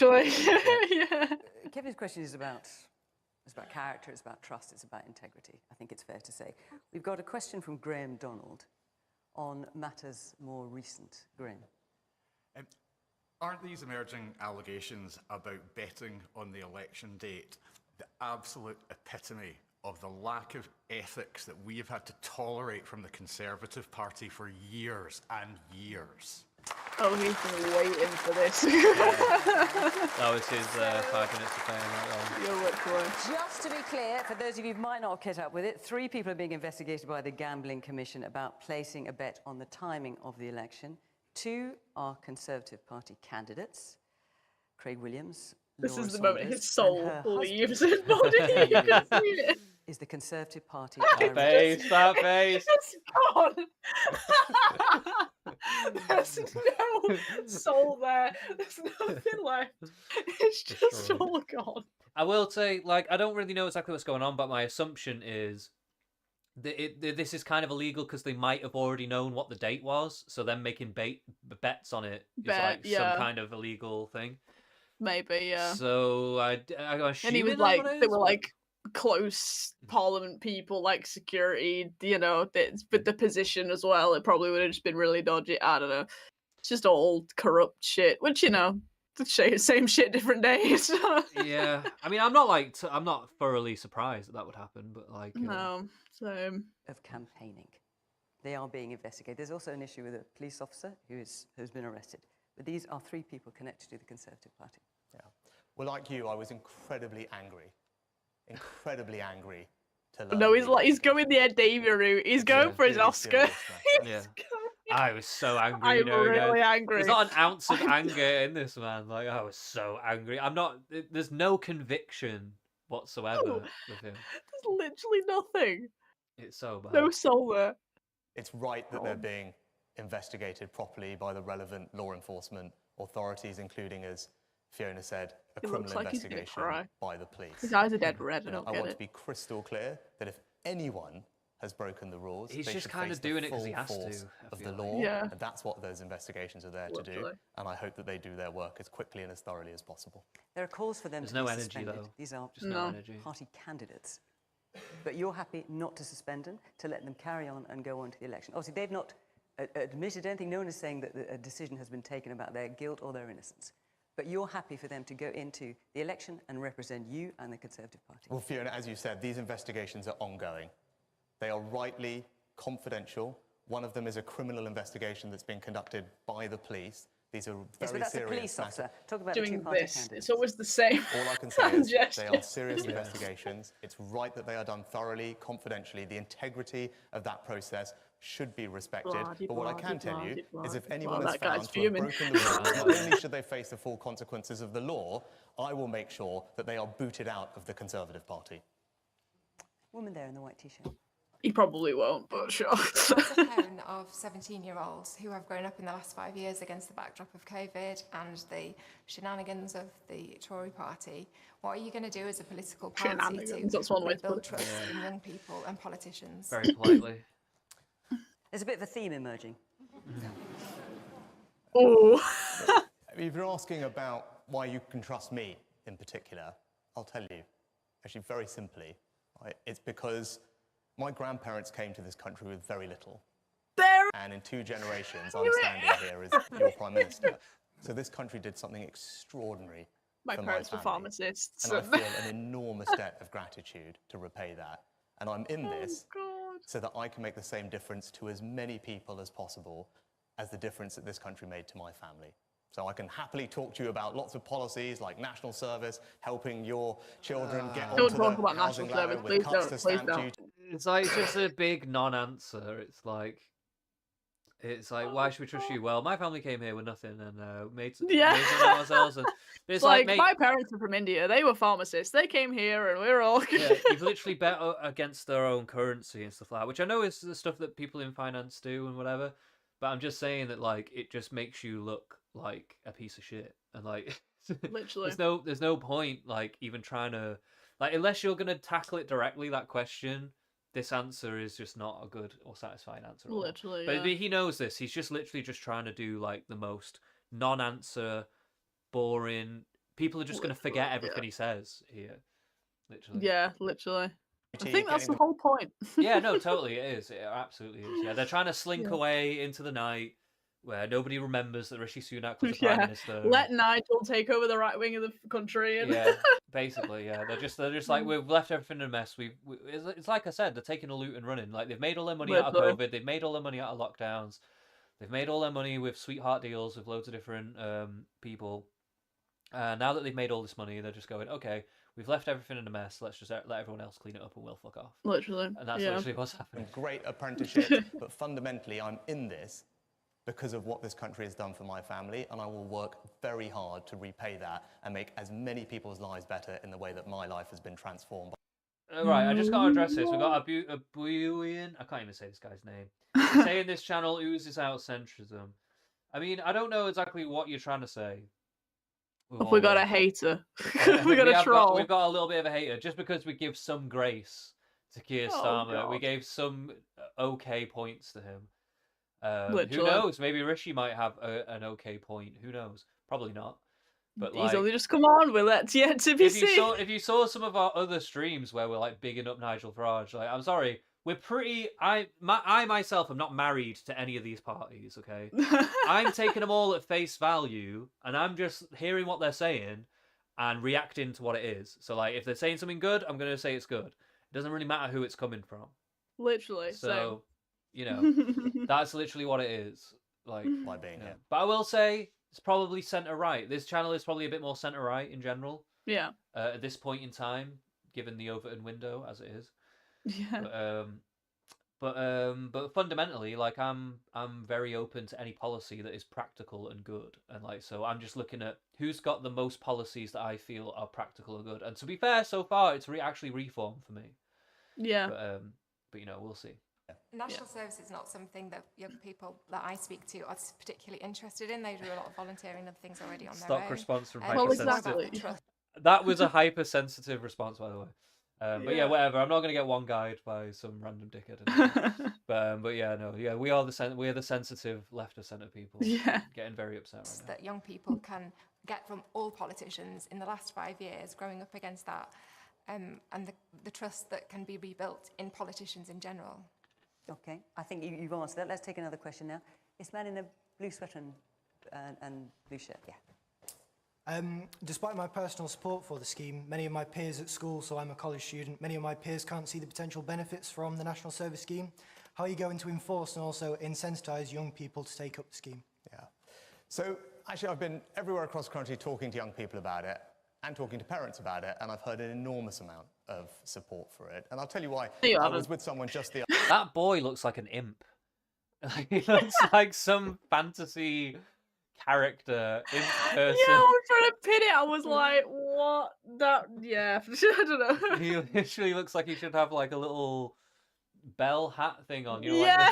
like and come out with some little gumdrop dance. the other thing, day, like- who I'd seen in the evening, someone in their early 20s, probably not that dissimilar in age from you, and they were telling me about something that had just happened to them that afternoon. They had seen an elderly person fall and damage their hip quite badly, and because they had volunteered with St John's Ambulance, they were able to help that person and be with them, give them some sense of reassurance, get the ambulance there, and that person was incredibly grateful. And then I was talking to this person a little bit more, and they were explaining how they'd got into St John's Ambulance because they'd been through a difficult time in their lives, and it was something that they did to give them a sense of purpose and contribution to society, and they found it a really fulfilling and meaningful experience, as well as But in they that case, volunteered giving them for some that skills, practical voluntarily. skills. They were not Yeah. mandated to go and do it. This is the difference. It's like people who are going to be good at these things will go and find the opportunities themselves because that's what some young people do. Granted, I'm aware that like the whole national service thing is meant to target like deprived sort of areas and like young people who are more likely to go into like dive crime and gangs and things and like trying to draw them out of that. But at the same time, if you're sweeping it across all 18-year-olds, of course they're going to fight back on it because some of them will already be doing that for themselves. They don't want to be told to do it by the government. This is the difference. Yeah, I suppose, but also the main element against it is just people who just don't want to do it. Full stop. True. That is also a big thing. I also, but realistically, I don't think it's been sold very well, and I also just No. don't think it's a very inspired idea. I think they could retool this idea and make it more inspired and Yeah. more appealing to people. But at the minute, it's just not. Exactly. Yeah, what they're putting on the table is like, what is it? Cold on arrival. You know. Yeah, I think so. Yeah. That have allowed them to help other people in their life. And that's why I think national service is a good idea. So- That one person's example is a great reason to spread this to as many people as possible, make sure everyone can have those skills and opportunities. One have a person's sense of individual story contributing is to not a good something reason for bigger than national themselves. I think that gives service. people meaning and purpose, and also contribute to our country's overall resilience and security. And that's why, as I said, that one story encapsulates, I think, very well why this is a great idea. So you say you've been talking to young people, you've got us that one story. Have you also been talking to your former Chief of the Naval Staff, who says it's bonkers? And the former Chief of the General Staff, who says it's electoral opportunism. Have you spoken to them? I've spoken to lots of people in the armed bit. forces. Well, I wouldn't be appropriate, Fiona, to start politicising the armed forces in an election campaign. Well, it's just they've been very critical of your campaign, and given they know a bit or two about the army, I wonder Yeah, if you true, thought actually, that's not a good... Because I've spoken to lots of people in the armed forces, and they themselves have been working on schemes to make it easier for young people to engage with the armed forces. Yeah, That's so you something don't that need to they do it, themselves let have them been do it. working on. Those are the conversations I've been having with them for many months, and it's really important for people to know the military option is optional. Right? No one's going to be forced to do it. It's actually going to be very selective, Well, the whole competitive. thing's going to be optional, isn't it? National service will be compulsory. The military option will be something that people choose. Oh, so there is multiple options to this. Yeah. Oh, yeah. Right, It's right. not just the military. It's like armed forces or volunteering in something, but it is still kind of quite limited and a bit. Well, it's vague in how they first advertise it. Again, it might be laid out better in the manifesto, but it's So far as I've Yeah, I'm gonna need some it's not details been on this because I marketed don't. right. It Yeah, seems like a very exactly. confusing thing right now. Yeah. to do. Oh, I see. So how will you make people do it? Sorry? If national service is going to be compulsory, how will you make people do it? Well, you'll have a set of Just sanctions. the same way you make them pay taxes and all the rest of the shit. Like, Literally. What the fuck are you talking And about? incentives, and we will look at the models that How are do you make everyone go to school? Like, what the fuck are you talking about, lady? existing around Europe to get the Literally. appropriate mix of those. There's a range of different options that For exist. example? There's all sorts of things that people do across Europe, whether that's looking at driving licenses, other access to finance, all sorts of other things. The right thing to do Access is to to allow... finance? So Yes. if people don't want to do national service, what, you're going to take their bank cards away? What do you No, mean? there's access. there's lots of different They can't models buy loan? around Europe. There's lots of different models around Europe. This is being done in multiple countries I in don't Europe. doubt it. I'm just asking you what you think. So there's a range of things, and we will have a royal commission look at all of those, come back to the government and recommend what the appropriate mix of incentives and sanctions is. Man here in the blue shirt. Sure.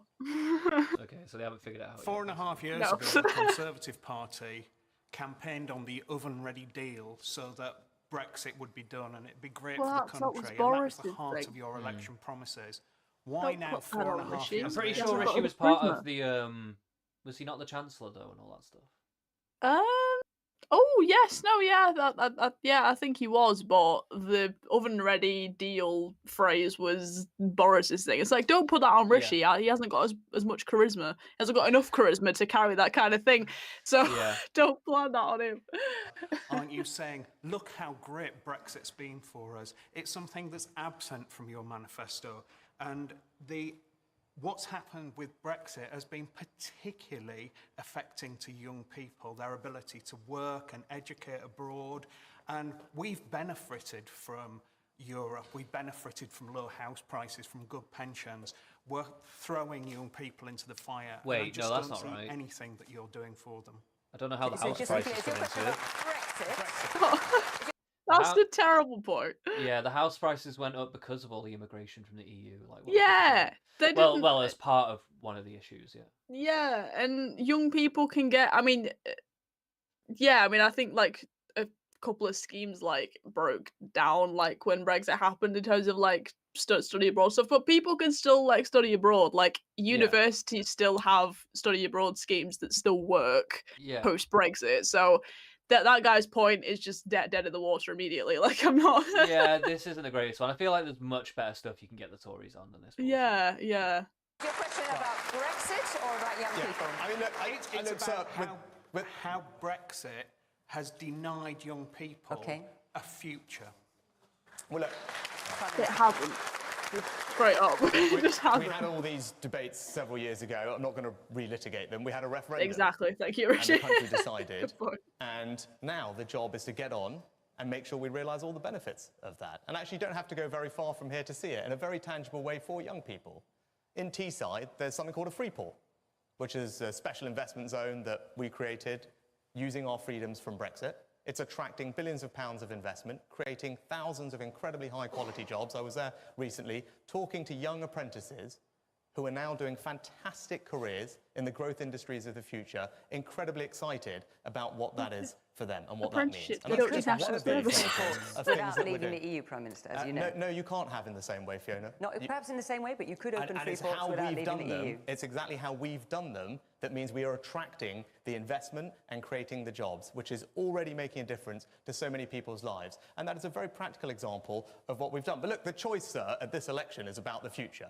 We're not going to go back to Brexit, right? This is about the future. And when it comes to the economy, and when it comes to making sure people who are working hard have the opportunities they deserve, right, what I want to do is build on the progress we've made and give you and every other young person that you're concerned about the opportunity to get a job with a new apprentice, if that's the right thing for them, and then keep more of their hard-earned money by cutting their taxes. That is what I want to do for people. And actually, outside of the EU, we're able to do things that will drive more growth, create more jobs that will allow me to cut more taxes. That's the choice at this election. Can we take a Yes, question they from don't Ronald need national Thorne? service. Sorry, you were making a point. Yeah, I don't know. Yeah, I don't have that much to say about what he's saying at the moment. It feels like very. I feel like I'm just hearing the same shit he said in every single debate so far. Yeah.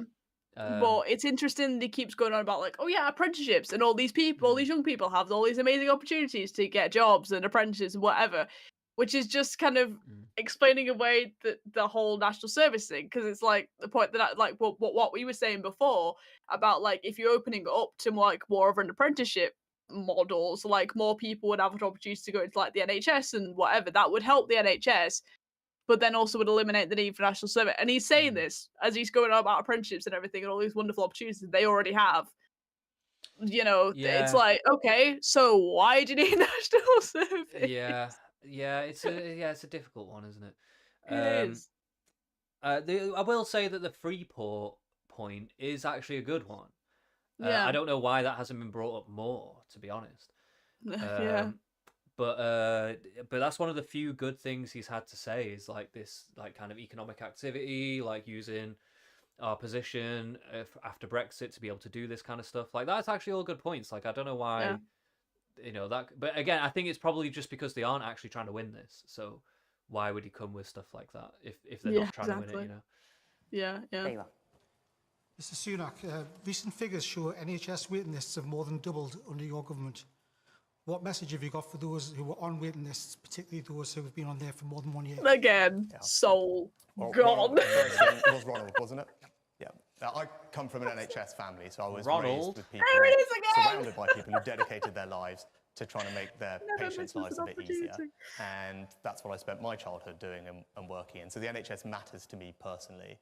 And we haven't made as much progress as I would have liked tackling waiting lists in the last 18 months. And you haven't kept your pledge either, which was to bring waiting lists down. We have not made Well, specifically, you made a pledge and you've broken it. Again, he's actually saying it, which is the first time he's actually said it. Yeah, I think so. I think all the other times he's basically been kind of dodging it. Realistically. Yeah.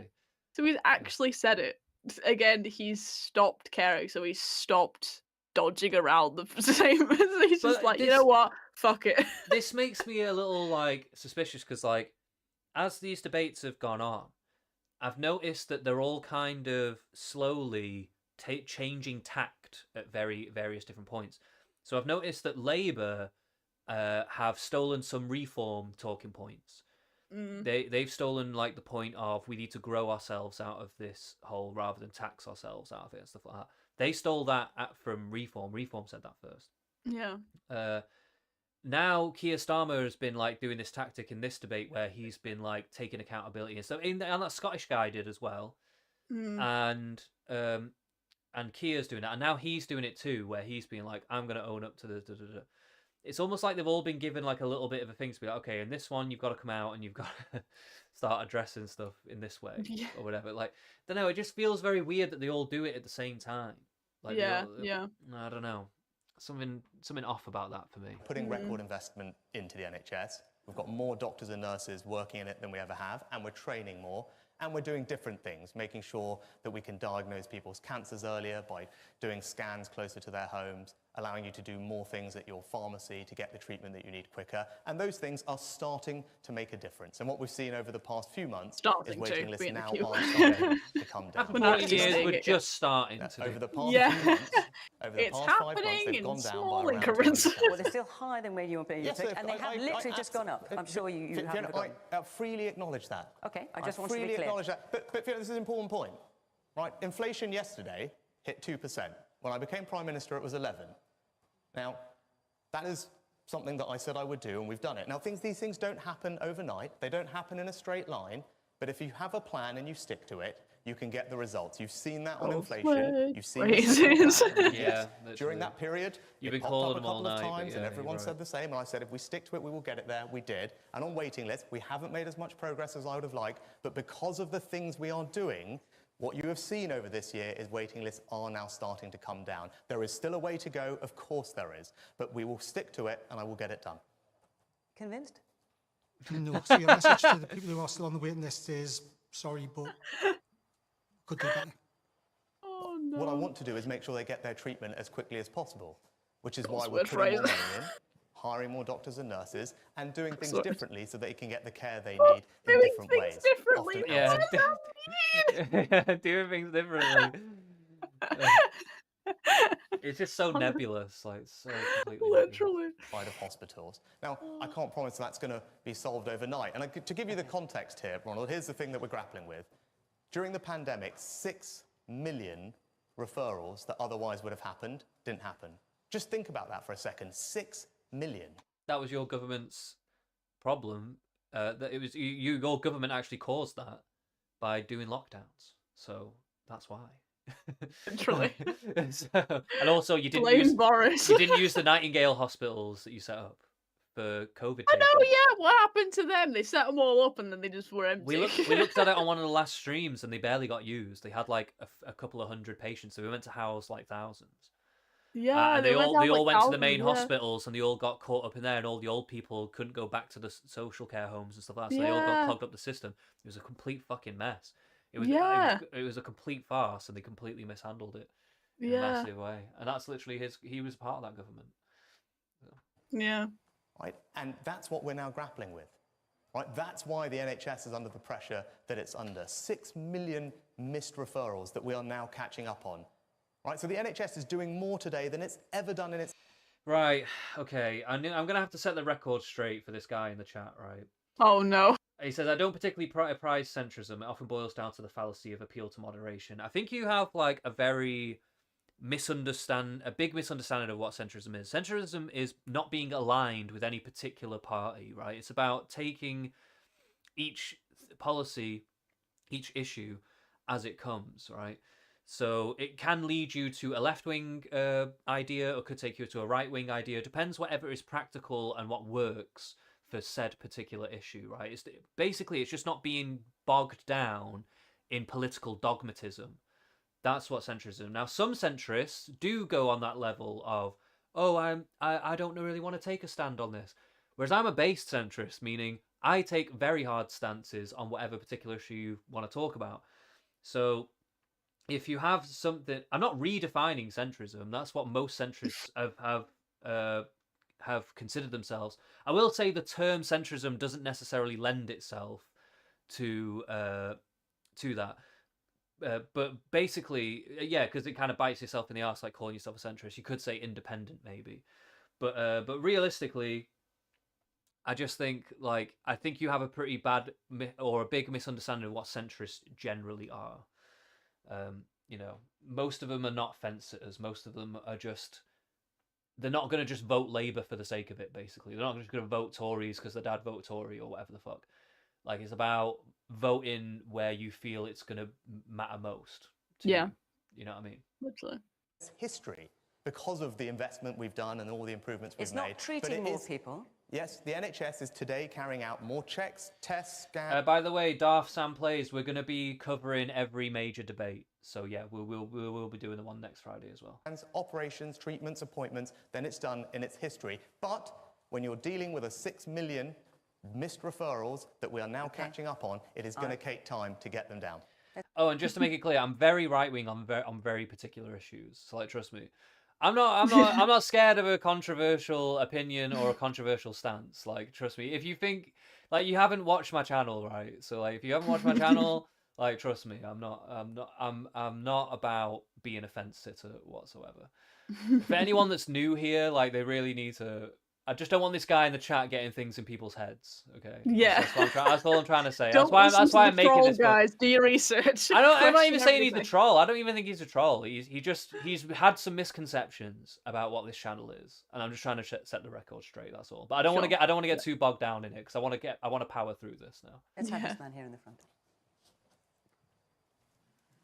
So I'm glad, Rishi, you said that there is family who has an I love this man already. NHS. Yeah, You say same. that there is more operations and patients are more. I'm frontline person. I work in NHS. I'm a doctor here. And You I bloody am bastard more bitch. frustrated now than I was before because every time there is no funding, nothing. Even for children was who happening are in my having head? constipation, soiling, they're being called smelly boy, smelly girl in the school. They're saying And a that smelly girl! No, what is he saying? nurses will not provide the service. How can you say that the parents will be confident who are frustrated now? The NHS staff, the staff morale is all the way down. There is more strike in your period than ever before. What would you say Well, to that's that? the fault that of the doctors people who want are to suffering, strike because the- they're not the satisfied with the pay. That's not the. It's not the Yeah. government's fault. Well, it is somewhat the government's fault because the government do fund the somewhat, NHS. yeah. I'm not completely like saying like it's not their fault at all, but at the same time, it's like if you want to bring the wait list down, like help the government out by not striking. Yeah, to a degree. Yeah. Yeah. There's a push and pull here. Yeah. Doctors are, the nurses, the therapists, everywhere, the patients are suffering, waiting lists are going up. You said it is going down. I don't know what it says. And then you said 10 billion more investment in your He's not manifesto. taking it seriously. What is Look at going his to face. I know happen? he's checked How do we out. He's not even trust? there. Is it going to happen? And this is, I think, in my view, an eyewash rather than a true deliverable goal. Well, sir, Sir, I didn't understand a word you just said, but I'm gonna give you an answer anyway. Good. His parents. It's not like you can't understand it. there is more money going into the NHS today than there has been in its history, and I'm That sure is a true BBC fact. Verify after that. Yeah, this that is a debate will fact. Yeah. verify that for you. But that is Exactly. the fact. But I don't. I Well, don't inflation dismiss might your have something to concerns. do with that. Yeah, her point about inflation that she's just going to come in because I was literally just about to say that myself. Very good point. I will say though, like we've said previously, it is just the mismanagement of the NHS that is a Yeah. really big problem, and that needs to be dealt with massively. But also, yeah, inflation is part of it because, like, when people say cuts, what they really mean is they're not funding it to the level that we feel it should be funded. Yeah, exactly. Like, they're not. They haven't really cut so, it. It's just that not. so then they strike. Yeah. But it's not necessarily been cut per se. It's just not like the pay hasn't risen with inflation, stuff like that. There's Yeah, been price yeah. freezes on wages and whatever. Mhm, Like these yeah. are what they mean by cuts, which is not technically the right term, but I understand why they're using that term in a certain Yeah, respect. because it sounds better for people who hate the Tories. Yeah, so. it's like an emotion. Yeah, it's like an emotional appeal, I guess. Yeah, It is, you know. yeah. I absolutely acknowledge your concerns. You and your colleagues are working very hard. You are doing more than we've ever done before. But the situation is challenging because we are dealing with the backlog of missed appointments that you are very well aware of, and I'm sure you were working hard during COVID. You saw what didn't happen during that period. He's so But you talked about judgmental. parents Look at and his children. I'll face. give you one Yeah, practical example. he's having flashbacks to his dad right now. He's like, his dad, I give him that stare a few times. Something that we're doing that is already making a difference. Now, because of the changes that we've made, if your child has an ear infection, a sore throat, sinusitis, instead of having to make a GP appointment, you can now go direct to your pharmacist to get the medicines that you need. That change To be that we fair, have that made is a making good an system. I will commend that. We said that Yeah. on the last debate when they mentioned this. Like, that is better. In fact, they should probably expand that to more Yeah. medication, to be honest. Absolutely, yeah. enormous difference already. saving parents an enormous amount of time, making sure their children get the care and the medicines they need much quicker. And if I'm re-elected, we will expand that Pharmacy First programs to cover more different illnesses. And again, these things all add up. No one thing is going to solve the problem, but it's just a demonstration to you of my commitment to making sure you and everyone else has an NHS that they can rely on, having the peace of mind that it's there for them when they need. His evil eye he was giving him then, did you see that? The daggers. It's so good. I'm not sure. Okay, But, all right, you're not sure. Okay, let's take another I'm not sure what he said. My English not so I good. don't know. Workers such as myself or your parents, for example, contribute to our essential services, fill our skill gaps, and contribute taxes as well. Can you tell me how is setting strict migration limits for themselves or their close relatives beneficial when we still have these skill shortages, particularly in the NHS? I mean, we have this record immigration, but we still have the skills shortages, meaning all these immigrants are not actually filling the skills gaps that we have. Yeah, because a lot of them are illegal and just filling up hotels. Well, actually, no, most of them are not illegal. Most of them are legal, and there's been loads of them. It's been like nearly close to 2 million. That's the legal migration. And then the illegal, I don't actually know what the full numbers are on that, but it's definitely in the tens of thousands.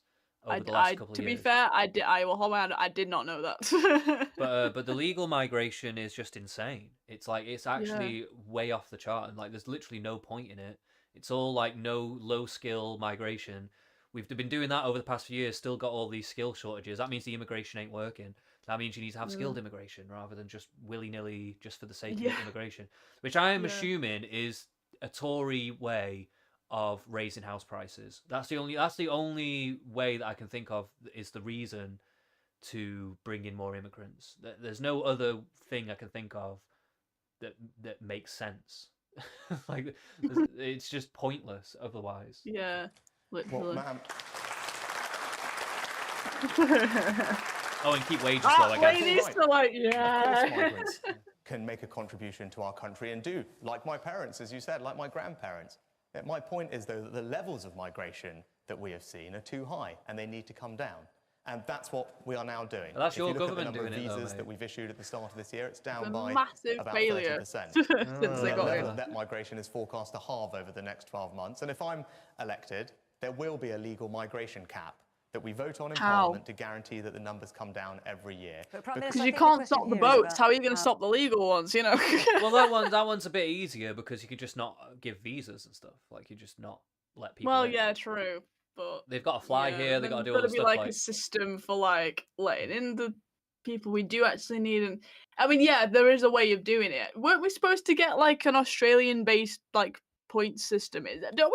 Are we supposed to already have that under Boris? That's like I'm getting flashbacks to like 2019. I'm not sure, maybe they did float that idea. I don't remember it though, personally. But yeah, that was like a massive 2019 point in the manifesto was like a straight Australian-based like points-based system for migration, like to make sure we get the highly skilled people. Like that was. And then, like that was like half developed, I think, under Boris Johnson. And I think it was another thing that got knocked back by COVID. I think I guess it maybe got scrapped or something. Yeah, maybe. But we should bring that back. Yeah, I mean, to be honest, that's what Reform are proposing, basically, as a skills-based immigration system with a cap on it. Yeah. And I think that's fine. If anything, that seems to be what he's saying, but I think the big issue with them is just like, are you even really going to honour that? Like, you've had a long time. You've had a long time to bring immigration down, and in fact, it's risen a lot, by a lot actually. So it's not looking very good on their track record. No. Tell me if I'm paraphrasing this wrong. It's about how to encourage the right kinds of workers here, and if you are not allowing them to bring their families, that is a serious disincentive. I think that's what you're saying. I'm just going to run to the toilet. That'll be 2 seconds. No, well, what we've do you done. Accept that? No, but that's not what we've done. What we have done is say that if people are going to bring family members here, they just need to be able to support them. I think that's reasonable because any person that comes to our country obviously adds to the pressure on public services, and it's a very reasonable proposition to say if people are bringing their dependents, family dependents, then they need to be able to demonstrate that they're going to be able to support them. That is, I think, a very common sense measure. True. And that's what we are doing. No, I agree with that point. Okay, I understand that and I agree with that. But then do you think that social workers, for example, coming from abroad should be paid more in order to be able to support their families because they won't be able to on She's the French. kind I'm of trying to limits work out that you've put in where place. she's from. given their salaries, they won't be able to support their families. Well, we have a dedicated visa for social care because we know how important it is, and we need to make sure that we do get the right workers here. That's why, unlike almost every other profession that you can think of, there's a dedicated visa for social care But workers. will they have to abide by this rule about supporting their families as well? Yes, because what we've seen... Because the point you're making is they won't necessarily be able to afford to do that on their salary. And what we've seen is there are lots of people who are prepared to come to our country because it's a fantastic country to fill those vacancies and don't need to bring their family members, and those are the people that we will welcome here. But what we can't do is support an unlimited number of people coming here who are not working. That's just simply not right, and it's not fair. So we may disagree on this, but I do think migration has to come down from the levels we've seen. That's what our migration cap will deliver. That's what we'll... But I mean, if you've got a skilled immigration system, I'm not really bothered if the family come over, if the family unit itself, like that person. I is mean, still his bringing point was basically like, you can if you can support them, like with your Right. salaries, like trying Yeah, to yeah, encourage yeah. like highly skilled, which I do agree with. I think that as a strategy could be quite effective in trying to bring, because like that is one thing that has driven up like the figures is people will get visas and bring their families over, and we're seeing it with student visas as well. Yeah, but the issue with people that coming is that we're over just to- giving out loads of them for no reason. Like when it comes to skilled Exactly. immigration, that's to me it's fine because I don't think that's going to swell the numbers to such an unbelievable level. It's more about just the random immigration that we've had for so long. That it's Yeah. just like literally just anyone can come in basically, essentially. Yeah. already doing, and I think basic things like expecting people to support their family if they're bringing them here is actually just fair to everybody, and that's why I believe it's the right thing to do. Woman here. My daughter has lived in Australia, now working in Singapore. In both of those countries, without sponsors or a job, there are no benefits, there's no health care as such, and therefore it attracts people that want to go to work hard to live there. In terms of the UK, we do need migration, especially for the lower paid jobs, because our lazy lot won't do it. What? Are you talking about our What are you talking about? Maybe some of them. Whoa, that's fighting talk. But Some okay. salty old woman with red lipstick on. I love it. I mean, I actually think that's kind of bullshit. We've got way too many people for the lower paid jobs. Like when people are applying to jobs in the lower end of the spectrum, you're looking at like hundreds of people applying to fucking work at Poundland and shit. Yeah. Like, I'm sorry, yeah, but we've got way too many people on the lower end of the spectrum. That's the fucking issue. That's why we got these skill shortages and stuff like that. Yeah, absolutely. Yeah. So yeah, she's just like, the youth of today are so like lazy. She's one of them. She's one of them people that lives in a complete bubble and has no fucking idea what's going on. What I can't grasp is regarding the illegal immigration. If we didn't have similar policies introduced, perhaps the attraction for the illegal immigrants, they wouldn't go through the torturous journeys that they do, and we'd be in the situation now where most of this election, I feel, is about immigration. And why can we not be stricter as other countries are? And it works. Yes, well, ma'am, that's exactly what I want to deliver, because you're right. Illegal immigration is wrong. When people jump the queue and come to our country illegally, it undermines the notion, the sense of fairness that our entire country is built on. Right? And of course it puts pressure on public services and it causes security issues, but fundamentally it's wrong and it's unfair. That's why I want to stop it. Now, we've made progress, but in order to fix the problem that you've identified, actually mimicking something that Australia did for a while as well, we need to be able to remove people who come here illegally, send them somewhere else that's safe, because that removes the incentive. You're talking about removes the Rwanda, Prime incentive Minister, for them yes. to come in the first place. Now, if I'm She your said Prime it. Minister, we have flights ready to go that will take illegal migrants to Rwanda. No, you if don't. Keir Starmer is your Prime You're doing Minister... your Send head, them to Scotland. The Scottish Yeah, SNP the guy. Scottish want them. The SNP guy was like, we need millions of immigrants, and we need more immigrants in Scotland. Scotland could never do without enough immigrants. I'm just like, okay, send them to Scotland then. Let's see what they say in a year or two's time once we send all the immigrants there. What about that? Fuck all this Rwanda bullshit. They're gonna go send them to bloody live in the Highlands where there's no one else, and then Yeah, we're gonna literally just send them all to Glasgow. Like, what the fuck? Minister, the illegal migrants that we've been detained will be out on the streets. They won't be on those planes. We will become the soft touch of Europe just at a We time already when are! multiple other European countries Yeah. are agreeing that our approach is the right approach. And that's what I want to deliver for you as your Prime Minister if you give me the chance. And I do believe that you would be able to deliver. Which brings me to my next question. Oh, yes, Why because I did you must say bring an other early She's people in voted as for it well. her whole life.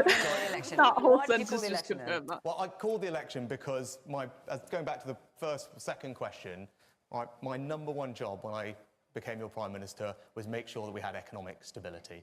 And when we had that, when inflation was effectively back to normal as it was, the economy was growing healthily, wages were rising, I thought that was the right moment for us to consider our future. And you have a choice. You and everyone else has a choice. Okay. Do we build on the progress we've made? I want to keep cutting your taxes. The alternative, if Keir Starmer is your Prime Minister, is that your taxes are going to go up. That is the choice for everyone at this election, and I'm going to fight very hard to make sure that I can continue the work that we've started, continue delivering financial security, continue cutting your taxes.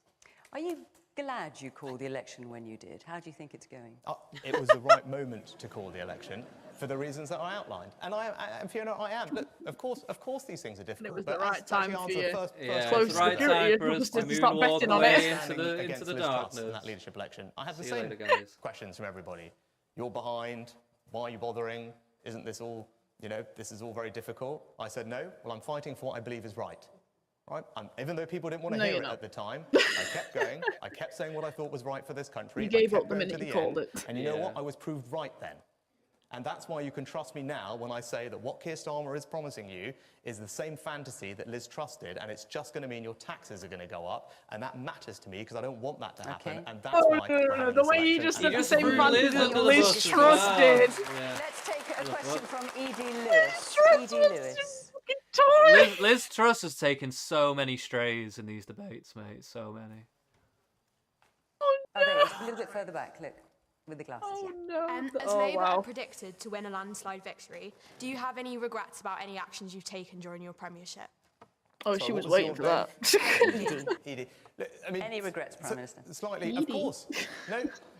No one gets everything right, and I've been very open about that, and I completely understand people's frustrations with me, with the Conservative Party, Well, with do you the want last to be few open years. about what regrets what you I wanna might have? But what this election is Let about him finish the is sentence. about the future. Now, we've been talking about various things, but You know, fundamentally... Prime Minister, I'm sorry, because that's actually not the question. The question is, do you have any regrets about any decisions taken during your premiership? And you say you've been quite open, so perhaps you could be open with us about what they might but be. look, everyone have their own views on it, and this is not What are about your that. views? Yeah. Well, as I said, I wish we'd made more progress on the waiting list. I've been very open about that. No, I wish we had made more progress on the waiting list. It's something that was important to me. We haven't made as much progress as I would have liked. I've dear. explained the reasons, and we're making progress. Yeah, But this fundamentally, is it's so about the shit. future. This is like when you've got that shitty friend who's done a shitty thing again, and they're trying to apologize to you, but it's the most insincere apology. Literally, that's exactly what this is. Every yeah. time he opens his mouth. That is literally what. Yeah. Job for 18 months. You've seen what I've done. My primary job, the most important task I had was to make sure our economy was back in good health, and it now is. And that's the thing that you have to think about going Goes forward. back to the We're in a economy. position now, as I said I would. I said once we got things back to where they were, we could start cutting your taxes. Okay. And we've put out a proposal, and if you know, this is really That's important. exactly what Lipstick made that girl's point already, still actually. It's yeah. important to me because people are She's asking chomping about at the bit the to get in election. there. Right? Literally. That is the important issue at stake in this election. I'm going to continue cutting taxes for people at every stage of their lives. Whether you're a pensioner, whether you're in work, whether you're setting up a small business, if you're self-employed, whether you're a young couple trying to buy your first home, I want to cut your taxes. To be and fair, deliver the one financial thing Tories security. always have been The is like pro alternative small is business. Keir Starmer, who's going to put I mean, Yeah, to well, a degree, but I also Yeah. think the lockdowns showed their hand in that they are definitely just a corporate party. Well, yeah. Yeah. Like they can be somewhat okay to the small business, but they generally pick and choose what regulation they like, and they pretend like yeah, they're absolutely. against regulation, but realistically, they like regulation that helps their big corporate people who donate to them. So That is the unfortunate thing. Yeah, there's always the donations and the brown envelopes behind the scenes that really. yeah, like it's just Yeah. so I don't really like. I don't really see them as like a full-on small business party. Like No. they're probably a bit better than maybe some of the Labour stuff from the past few years, the last couple of manifestos, where they're just like, let's just put up minimum wage to fucking £5 million. And it's just like, mate, you're gonna destroy small business with this. Like, what the fuck are you talking about? Your taxes up, as we've seen over the last few Which days. he disputes, I have to say. He's obviously just been Well, here. he spent the last 3 days avoiding telling anyone about putting up council tax. All right. And obviously, and under that is what's Conservatives, coming, and I'm going to fight very hard to make sure that doesn't happen. I mean, that would be a big one. I mean, he should have left out, if he wanted to win this, he should have leapt out the gate with stuff like that. They're going to put up council tax, guys, which council tax is one of the ones that everybody hates because it's so expensive. Yeah. And Labour councils across the country are famous for putting up council taxes, and they're famously low on Tory councils. So, that is a point to be made. Yeah. But this is how you know they're not trying to win it, because, like, he's bringing this point now, randomly, but he hasn't been leading with it. You know what I mean? Like, they're not really trying. With the biggest tax take under Conservative government, as you know, for many years. Yes. So I'm just going back a step. Are you really considering leaving the ECHR to push forward your Rwanda policy, which, let's be honest, is devoid of strategic thinking? We're begging for it. And just is inhumane. So you're talking about the European Court of Human... Why is it inhumane? I want to know. Inhumane? I want to know the answer to that question. Why is it inhumane to send them to Rwanda? What are you implying about Rwanda right there? Literally, it's all Rwanda. So just in case, we're talking about the European Court of Human Rights. So, do you know what happened last month? 15 other European countries all signed a statement about illegal migration. Why is the and do you know what they said? on him? All of them agreed. Italy, Netherlands, lots of other countries. All of them agreed that having the ability to remove illegal migrants to a safe third country was an important part of the solution to this problem, because it removes the incentive for them to come in the first place. Right? So you have your view. I disagree. Being asked, would you leave the European Court of Human Rights? I'm going to get onto that, but you said that you had a point about the policy. I'm just telling you, I disagree with you. 15 other European countries just a few weeks ago decided that they agree with me. Right? So fuck you, bitch. Well, I've been crystal clear. And this is the first time he's actually been, like, on the attack a little bit. Like, literally, yeah. He's like, I'm coming down hard on this one. Like, I don't know why though, as well. I don't know why he's because it's such a big policy. Like, Yeah. like everyone's demanding to leave the ECHR for like 2 years now, like demanding it because it is a big thing that will probably help. So yeah, to bring this point up, like it's also, a good thing. it doesn't necessarily mean that they are going to leave it anyway, because if all those countries have signed saying that they think this is okay, then if it comes to some kind of vote in the European Union or whatever the fuck, I don't even know why this is even fully relevant, but like, if there's a lot of countries in Europe who think this is okay, I don't really understand why you would have to leave it anyway. So yeah, I don't know. That's why we seems passed like they a got new some piece of backing for it. legislation to address the concerns of our court, because I respect our court. They raise concerns. That's why we passed a new piece of legislation, and that's why their flights will now go if I'm Prime Minister. And when it comes to the ECHR, I am crystal clear. Right? I believe everything that we are doing is in compliance with our international obligations, but if a foreign court, including the European Court, forces me to choose between our country's national security and membership of that court, I'm going to choose this country's national security every single time. So when you say it's well, a you foreign haven't done court, so far, though. just to be clear, when you say it's a foreign court, it's a court that we Great Britain. You just got the head shake of doom. The head shake. So I'm just wondering why you call it a foreign court. It's a court that we are part of establishing. But it is in Strasbourg, Fiona. That means that it's not a British court. But it's not a court that has nothing to do with us. We were absolutely instrumental in setting it out. My point is very clear. I believe everything we're doing is in compliance with our rules and regulations, but this issue is too important to not to be able to grip. I want to deliver on the thing that I promised you I would deliver on. I want to get these flights off, build this incentive, or remove the incentive, build the deterrent. It's the only way to solve this problem. Now, you and I disagree on that, right? You think it's fine for people to come and they shouldn't be removed. That's your decision. I don't think that's right for our country, and that's why I'm prepared to do what it takes to get this problem resolved. Wow. So I just you're saying you didn't say that. No, I was saying, are you considering leaving the ECHR? Well, I think I we've did had- say, we've had yeah, that. I've but answered that you very just clearly. put words in my mouth then. All right. Oh! I appreciate what you're saying. Yeah. And there's a man over there looking very keen to say something with a black t-shirt. God damn. Love that. Off you go. It's just a point I'd like to make. There's only 2 other countries in the world that don't subscribe to the ECHR. Russia and Belarus. He said that. I love the Scottish people. But people are assuming that they would have to leave this thing to do this policy. And I'm saying I don't know if they really do have to leave this EHCR, whatever the fuck it is.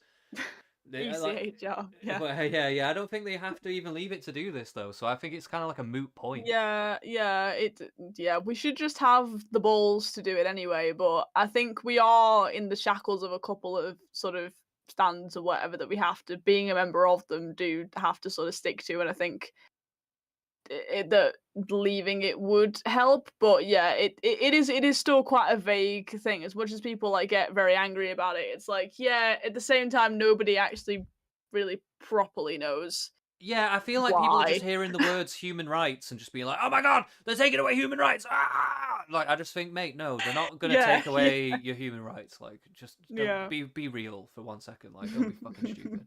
It's like, I hate the Tories too, but they're not that fucking insane. Sir, with the greatest respect, we You're do an not idiot. need a foreign court to tell us I'm how not to a police foreign our court. borders and our security, right? And They don't I yell believe at him, everything we're doing Jesus is in Christ. compliance What did he even with our say? international obligations. Angry Scots But when if he I'm went, put in a they're position not a where I'm foreign forced to- court. They are a foreign court, aren't they? It's the European court, right?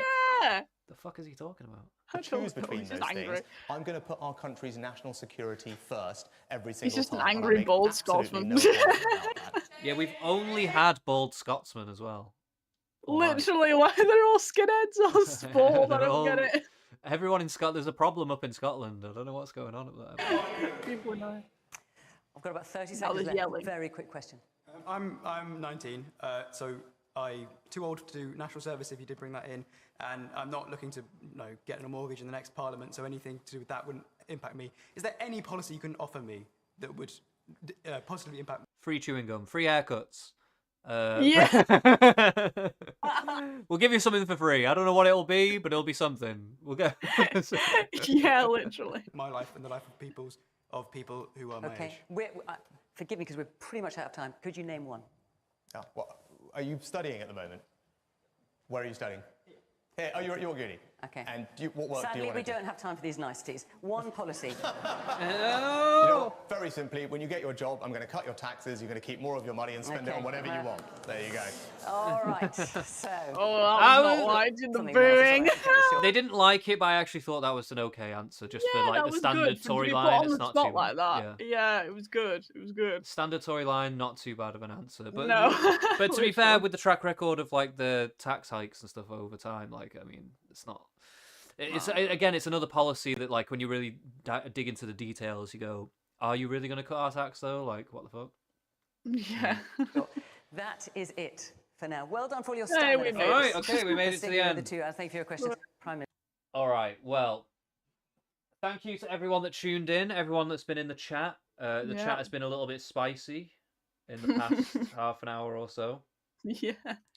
But I appreciate it. I appreciate the lively debate. And I appreciate everyone for tuning in as well. I want to say thank you to Anna for coming on as well. Everyone, if you don't know, this is Anna. Her channel is is it Playing in Politics? It is, yes. Playing in Politics, all one word. If you, I will also link it in the description as well. Oh, is it not all one word? I thought it was No. one word. Oh, okay, right, okay. Scratch that part. But yeah, you can find it if you search her on YouTube. You'll be able to find it. I will link her in the description as well. And yeah, give her a subscribe, give her a like, give her a watch. She's pretty good. And okay, so like let's just sum this up with like some takeaways. So like, what is your feeling after this debate? I can't wait for Nigel to come on. So far, I've not been convinced. Fuck this debate. Fuck everything I heard in this debate. I just want to hear Nigel. Okay. Just get Farage on.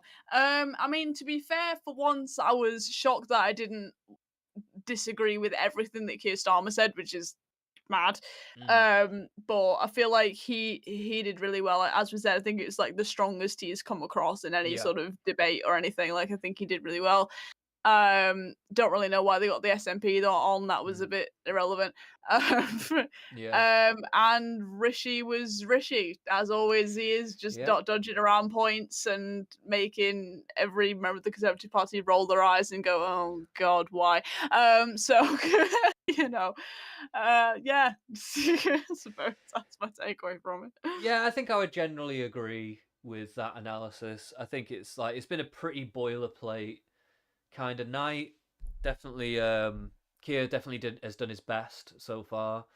I like the moderator. She was like very on fire tonight. She was killing it, getting in some pretty good questions. Very sniping very well. But I'm very intrigued to see if this format benefits Nigel Farage at all. He hasn't really been in a situation like this where he's got some free reign on the stage, some back and That is going to be forth so interesting. with the crowd. So like that should be very, very interesting. I'm looking forward to seeing that. So I'm assuming, are you thinking of coming back for that debate or? Absolutely, I'm coming back for Nigel. Are you glad to? Yeah, all right, sound. Yeah, that'll be really good then. Okay, well, I think we'll leave it there then for tonight. But thank you to everyone that tuned in. Give a like, subscribe, all that good stuff. You know how it is. And we'll catch you on the flip side. See you again. Yeah.